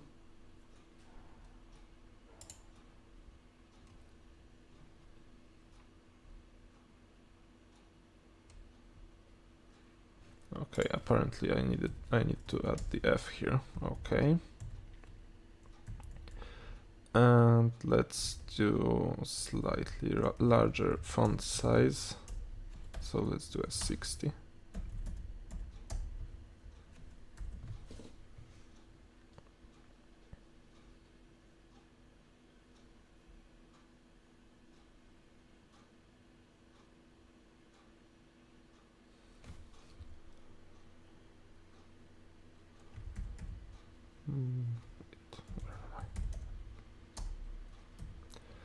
Okay, as you can see, it drops and then increases again. And for some reason it increases? Why the hell it increases later? Am I still shifting the...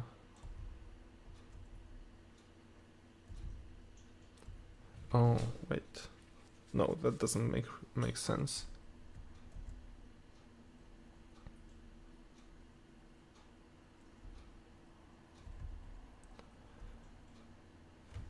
Let's also rotate the velocity.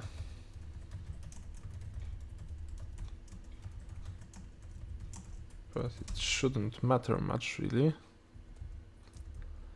If we do a step, it shouldn't change the velocity. No, why? Oh, okay, yeah. Because the angle was in...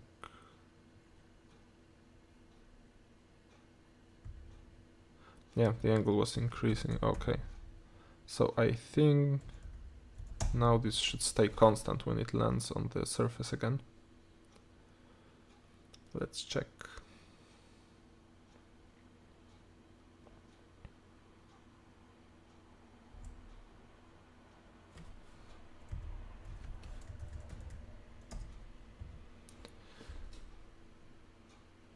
Okay. Yep. And it's constant. Alright, so if we try slowing it down somewhat,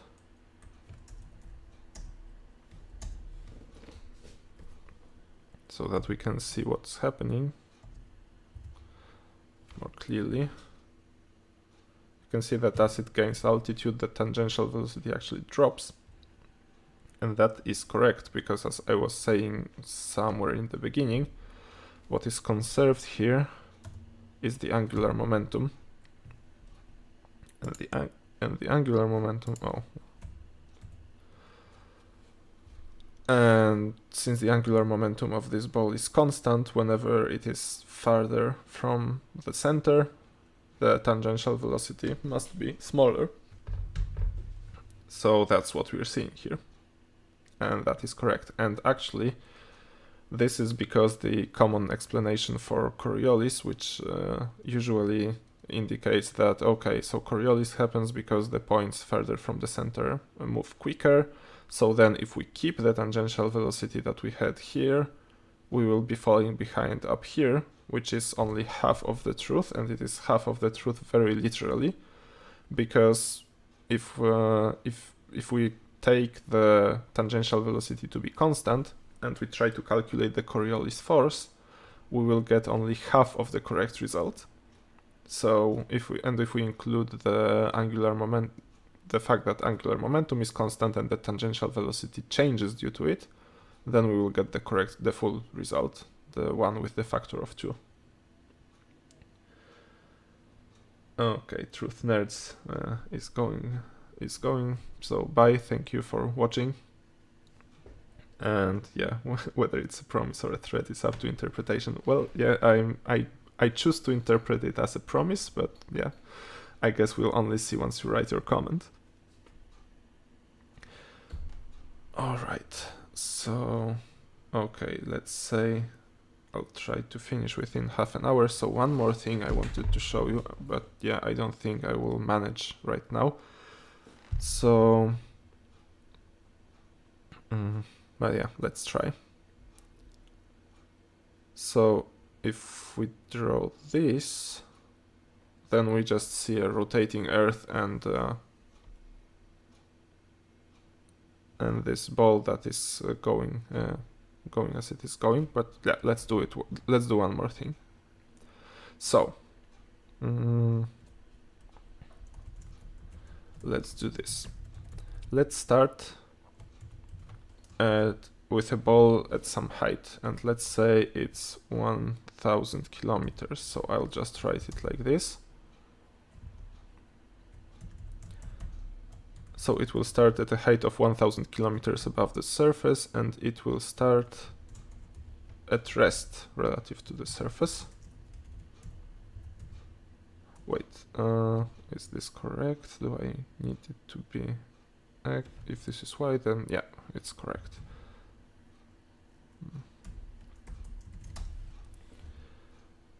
Okay. So it will basically start at rest relative to the surface, which means that in the inertial frame it will have this velocity of omega times radius plus the 1000 kilometers, and we will just let it fall freely from there, and we will see what happens. So I showed you the simulation of a falling ball in the beginning, and you could see that what happens is that it basically starts overtaking the surface. So we expect this to happen here as well, and I think that's actually enough. Okay, so let's try this.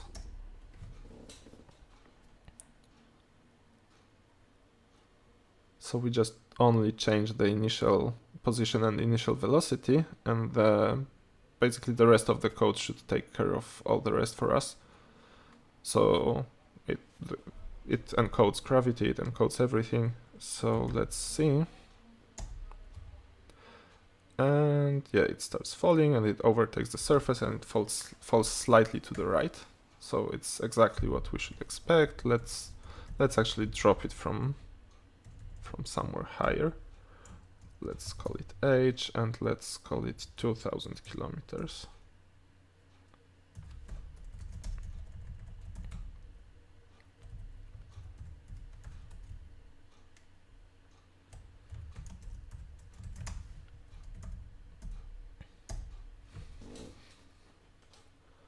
I'm not sure if it will manage to fall within the time, but I think it should.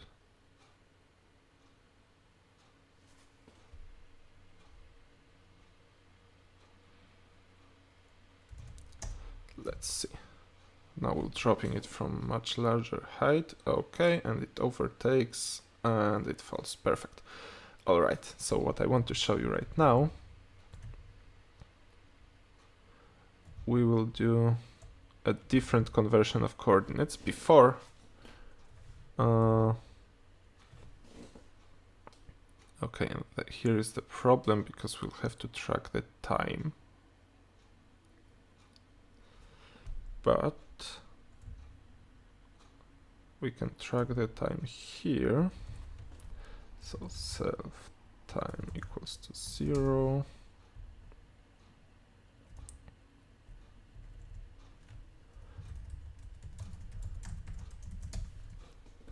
So we're tracking the time, and when we create the renderer, now the renderer will also be rotating the whole thing by an angle. So now I will save it here, and now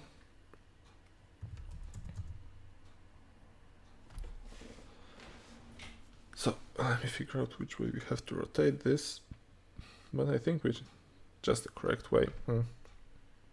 So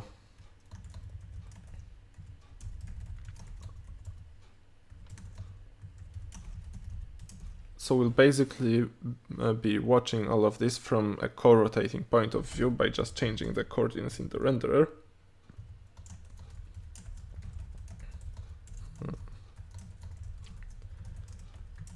Maybe I'll manage to show you what I want to show you. Okay, and now what we want here is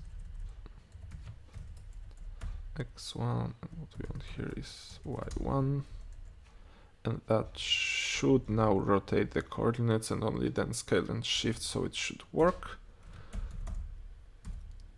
Let's what happened? Okay, something. Okay, missing one, require positional argument angle, and that's fair enough. So we want to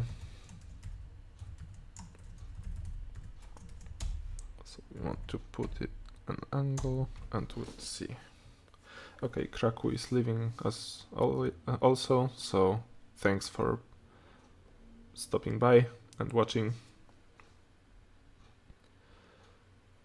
And as for the viewers, I think I already have more than I expected, so that's cool. Okay, let's see. Okay, and now you can see that we're watching this from a co-rotating frame. We can actually rotate it by a bit less, so that this is all vertical.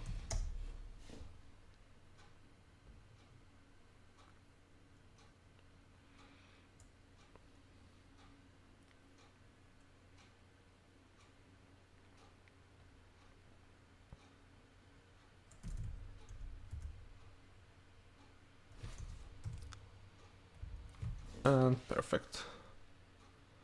So now we're watching this from the rotating coordinates. Okay, so the last thing I wanted to show you, let me copy this file, because I will need to modify some things. Okay, so you could see that if I basically simulate an object that is falling only due to gravity, and you know that I'm only using gravity because that's how I calculate the acceleration here. The only thing I'm using is the position, and then multiply this distance.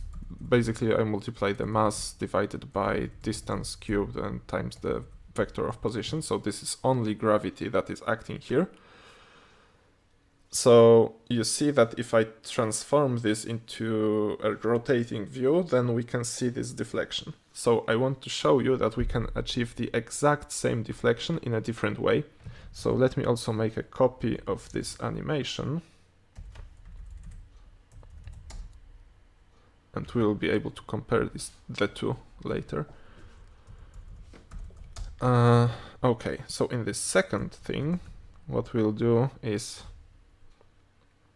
I won't be rotating the coordinates, so the coordinates will be the same all the time.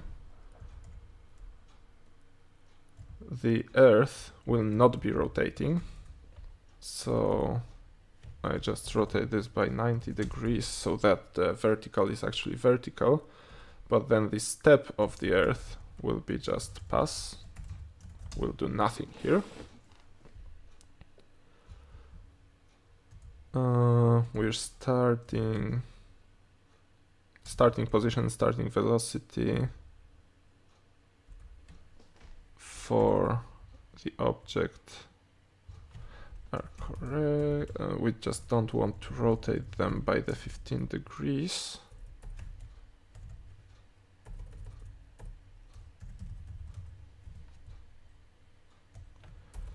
So let's not rotate this. Okay. So now if we do this, let me...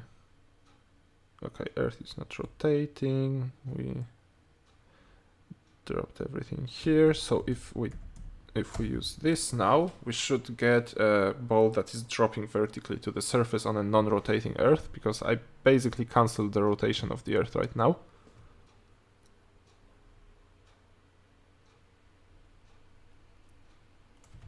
Okay, so let's see if that's the case.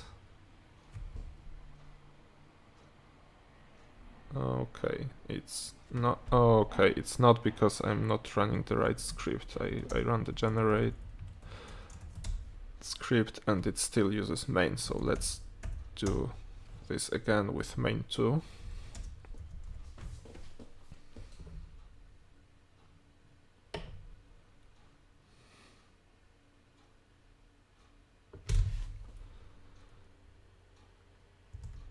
Wait, not this. Okay, here. Okay, yep, it... Right, because I forgot to cancel the horizontal component of the velocity. So the initial velocity should be 0.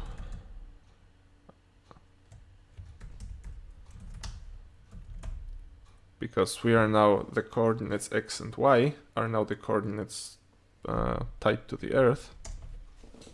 Okay, and I broke something. How? Okay, of course, floats again. So let's call this 0, 0, and this should work then. Yep.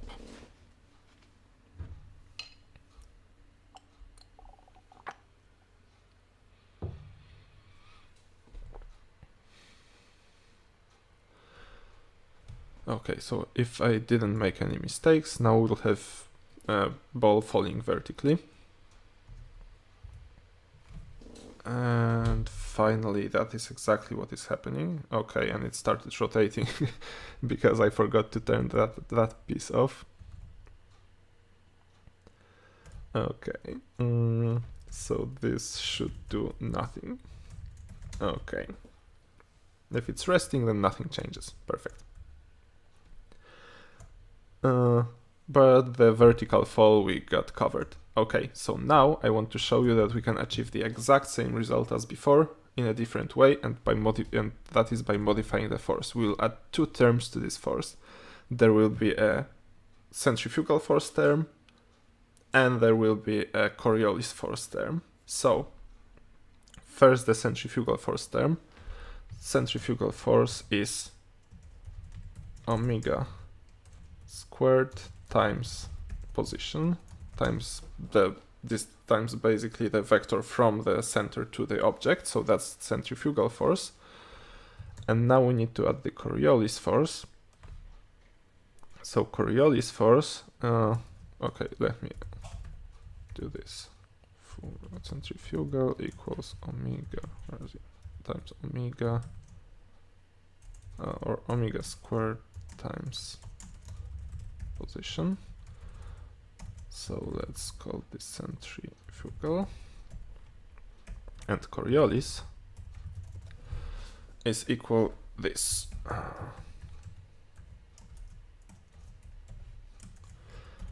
And now, so that I don't confuse things, so if y is... So Coriolis is basically the cross product, is minus the 2 times cross product of the angular velocity and the velocity of the object. But here angular velocity is just along the z-axis. So the cross product is very simple, And let me think, if it's in the y direction and I have the omega here, okay, then I should get negative x, so I should get this 2 times omega times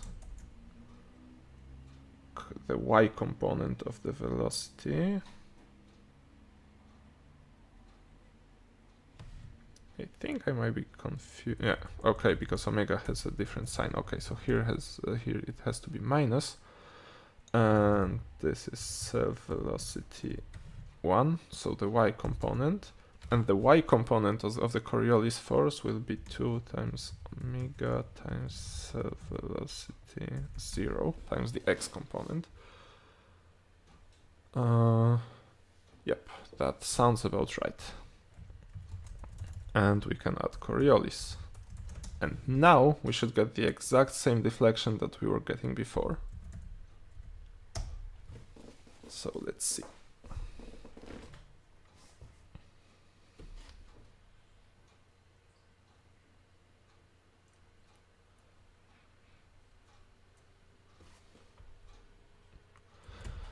Let's see if I didn't break anything. And it's deflecting. Oh, only the numbers are different because here we have the tangential velocity measured in the rotating coordinate system, and then it was in the non-rotating one. So if we now compared them side by side, which I wonder how to show you. It might be a bit hard.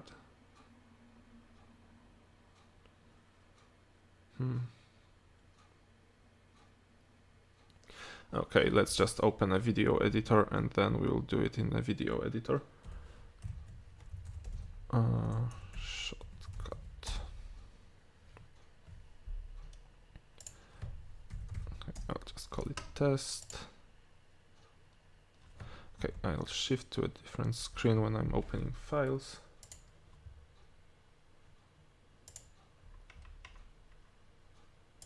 I don't want to be showing you all my folders.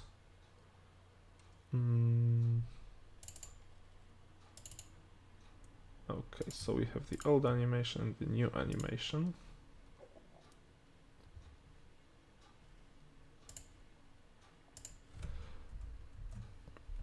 Alright, so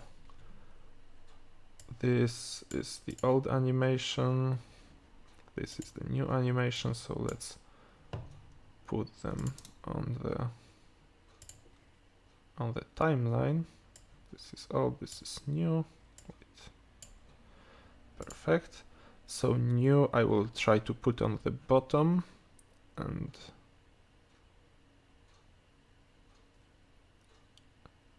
okay, it won't work that well. Never mind. Anyway, I'll just shrink them twice, to twice the size, and then stack them on top of one another. So let's just do a filter. Yep, everything is in Polish, but don't worry. Even though you might not be able to understand what all of this is, at least I know. Okay, how it was being done. I think it should be here. Yeah, exactly. Okay, so let's scale this to half the size.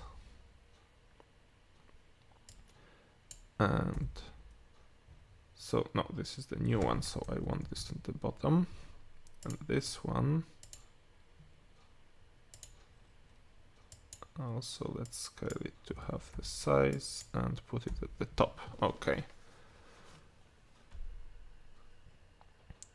Or I could actually maybe put one on top of the other and then try with the opacity. Can I change the opacity? Wait, maybe that's even a better idea to compare these two. I should be able to make the opacity of the new one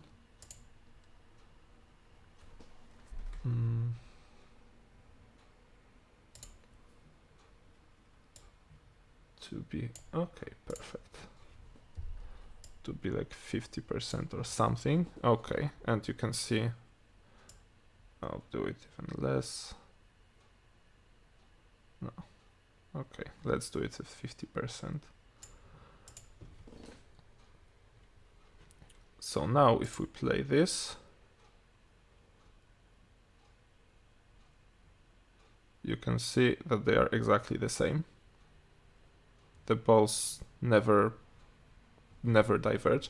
And to make this even clearer, let me make the ball a different color in the new one. So let me make the ball blue in the new animation.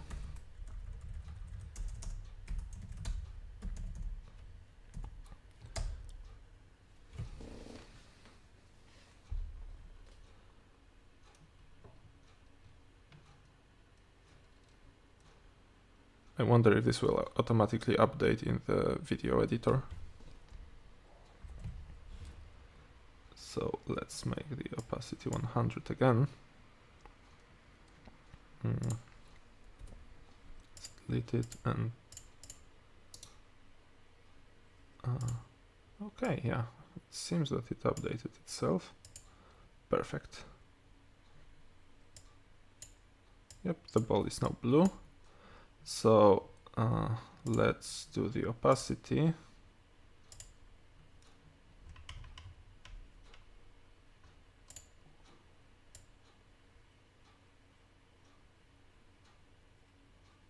Now you see a purple ball because we are mixing red with blue.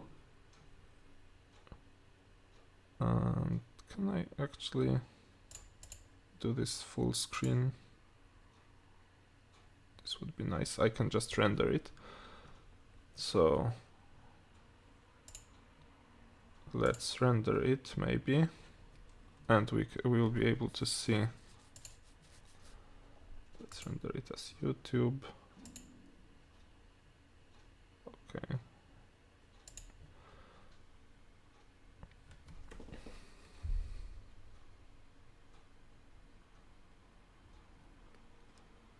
And then I will be able to show you in full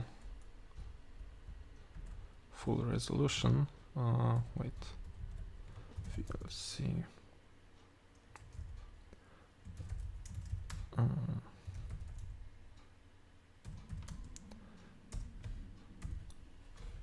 Perfect. And you can see that at no point does this ball change color. There is no point at which the two balls diverge. So that's my main point here. We could get exactly the same motion in two ways. First, by considering motion just under the influence of gravity and then rotating the coordinate system.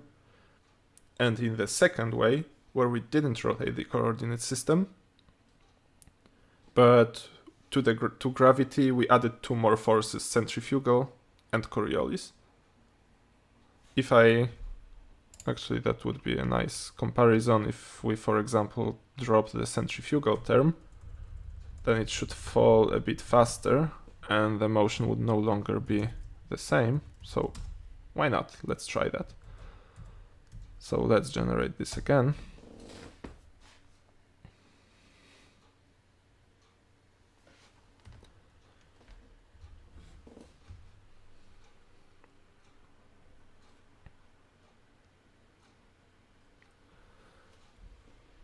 So we dropped the centrifugal term now, so let's delete this. Let's refresh. Okay. And we'll see if that made a visible difference. It should have, but I'm not sure.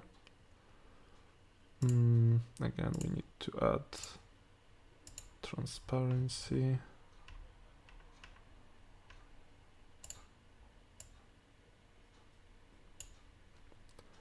And let's see.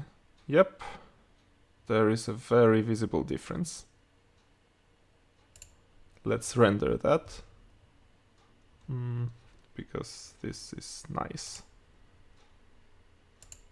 let's just export it as test2.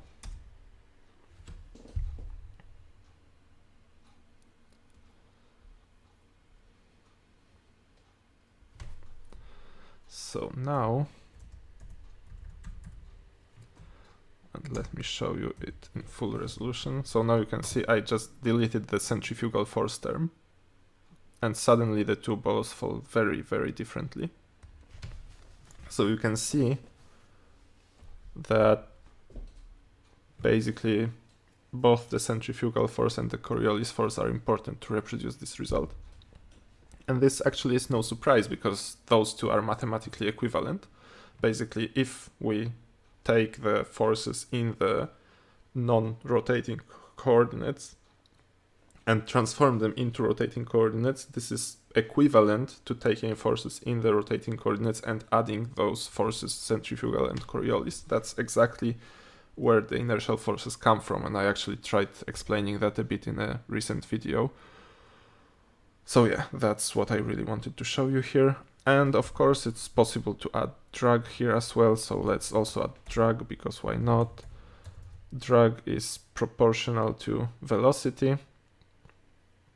So let's do self dot actually to the square of velocity and acts opposite to velocity. So let's add some drag. Let's add the centrifugal force back. And times some coefficient. And I don't know what coefficient will be good here. Let's say 100, and let's see what happens. So this last part I dedicate to Flatzoid, who basically pointed out that I didn't include drag, so here it is. Here we include some kind of a drag. It's not perfect because if we dropped something from this height, then the density of the atmosphere would vary with height, so I should also include that in the calculation. But since I'm already talking for almost 3 hours, I'm kind of eager to finish, so for now it's just this simple drag, and maybe I'll do a more complicated drag another time. So let's see what this looks like.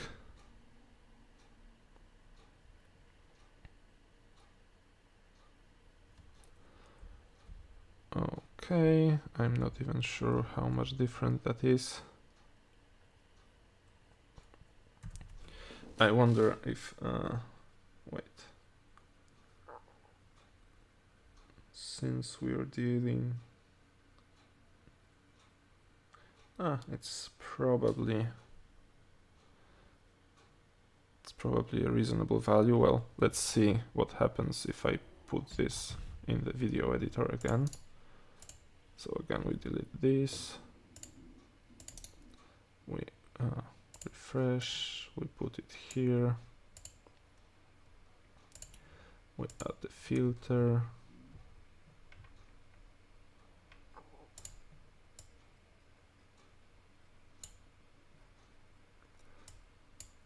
and it looks like the drag was so small that it didn't really make any difference.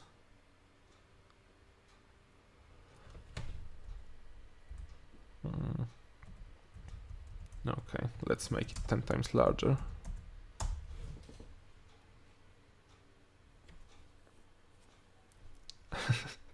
Doranku writes, you better include frame numbers in the video, else some might go missing when Flatzoid handles the vid. Yeah. No, fortunately I'm not trying to prove much here, so it doesn't really make that much of a difference. Let's see if something changed here.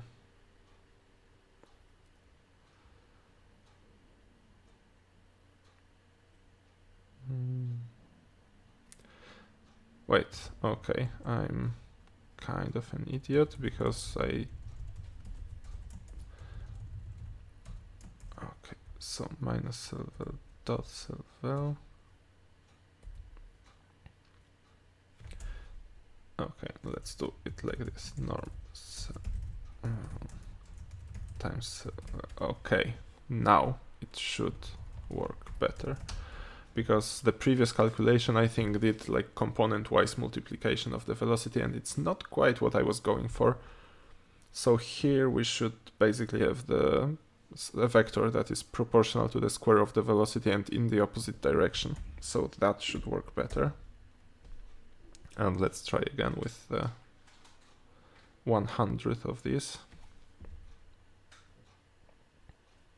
Oh, of course, how should it work if I don't add the drag to the forces? Of course there is no change. I didn't even add the drag to the forces acting on the ball. But at least I found some other errors as well.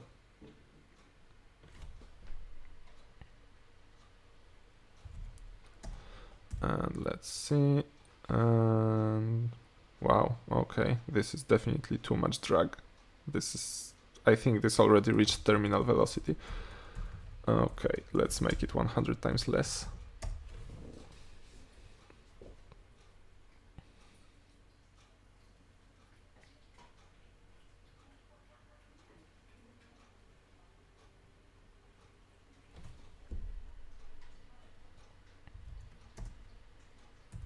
See, okay, at least this started falling. But okay, terminal velocity is now 1.4 meters per second, so let's make this again 100 times smaller.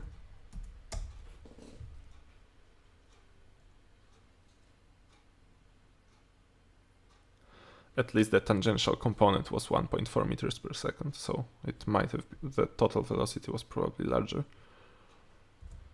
Okay, and let's see what happens now. Okay, at least it started falling. Will it manage to fall to the surface now?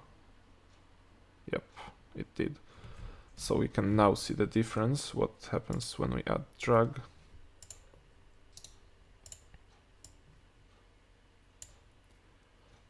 Okay, add a filter. Wait, what?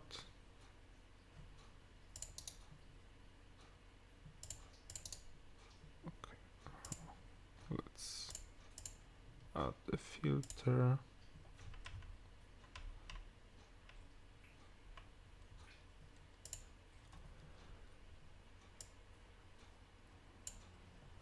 Okay, and if we now play this clip, let's export it, why not? Let's call it test 3.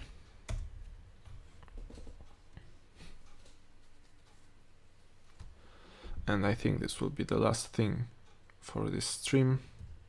It was already long enough. So let's play test 3. And now we can see that the blue ball is falling slower. It's indeed experiencing some drag. All right. Okay. So I think that will be it for now. Unless someone wants to add something in the chat, so I'll give you a few seconds if you want to say something. Dora is writing, I can keep watching other people code, it has something relaxing. Okay, that's good. Yeah. Let's see what the stats are. Hey, we still have like 5 viewers. It's not bad.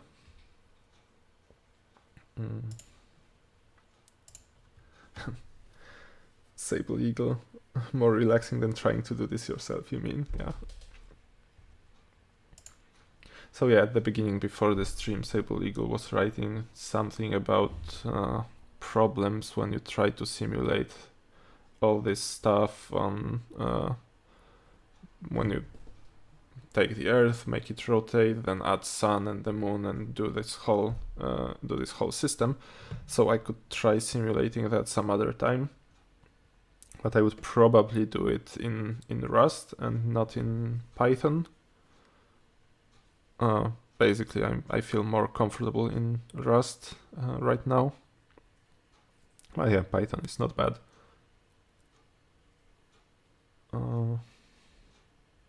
But yeah, it might be a bit more complicated. I actually have a simulator that uses that can simulate gravity. Maybe I'll show you quickly. I actually wrote it at some point, and I wrote it in Rust, and it shows. Oh yeah, I was trying to simulate the James Webb Telescope, only it's a bit of a problem because this is two-dimensional and the James Webb orbit is actually three-dimensional, so it's not exactly what it should be, but I actually managed to place it in a fairly stable, it's of course it's unstable orbit, but I managed to place it in an orbit somewhere close to the Lagrange point, the second Lagrange point of the Earth-Sun system, and it managed to stay there for something like a year. So I can just show you what this looks like if it works.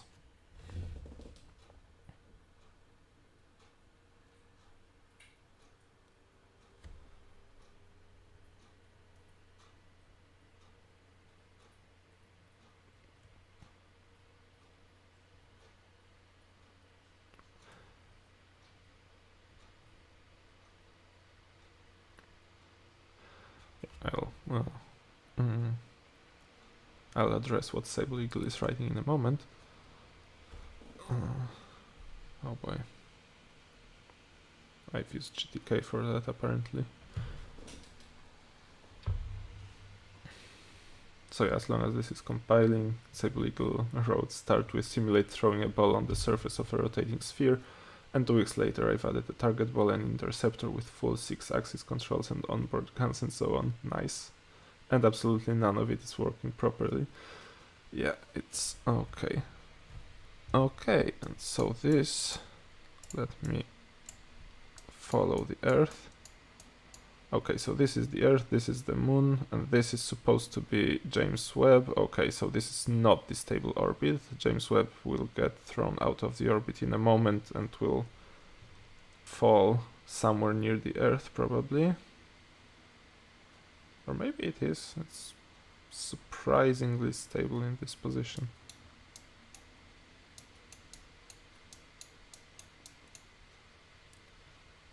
Or maybe I turned something off, I don't remember. No.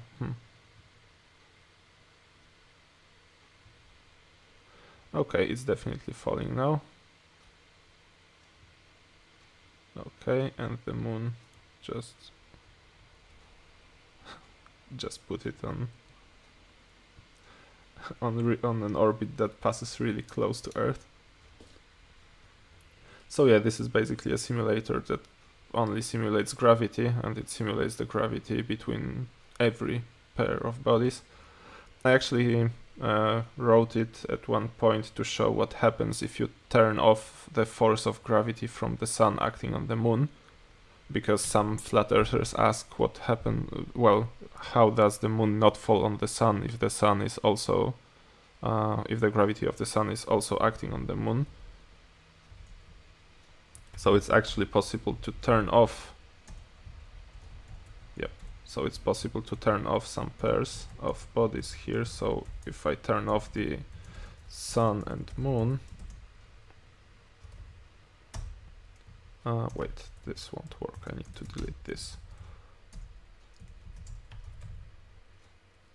So if we do this, then the Moon is just on an escape trajectory from everything, because the Earth's gravity is too weak to hold it in place. The Sun's gravity is actually 2 times stronger than the Earth's gravity when acting on the Moon. So the Moon needs the Sun's gravity to stay in orbit around the Sun together with the Earth. And if we turn it off, then this is what happens. And if we turn off the gravity between the Earth and the Moon,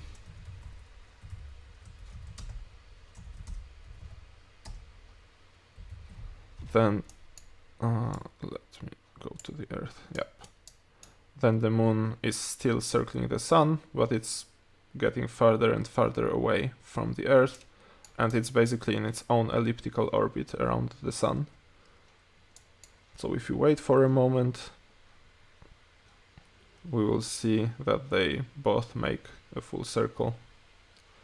Only since the Moon's initial speed is larger than the Earth's, because normally it would circle the Earth, so its velocity is like 1 kilometer per second larger than the Earth's.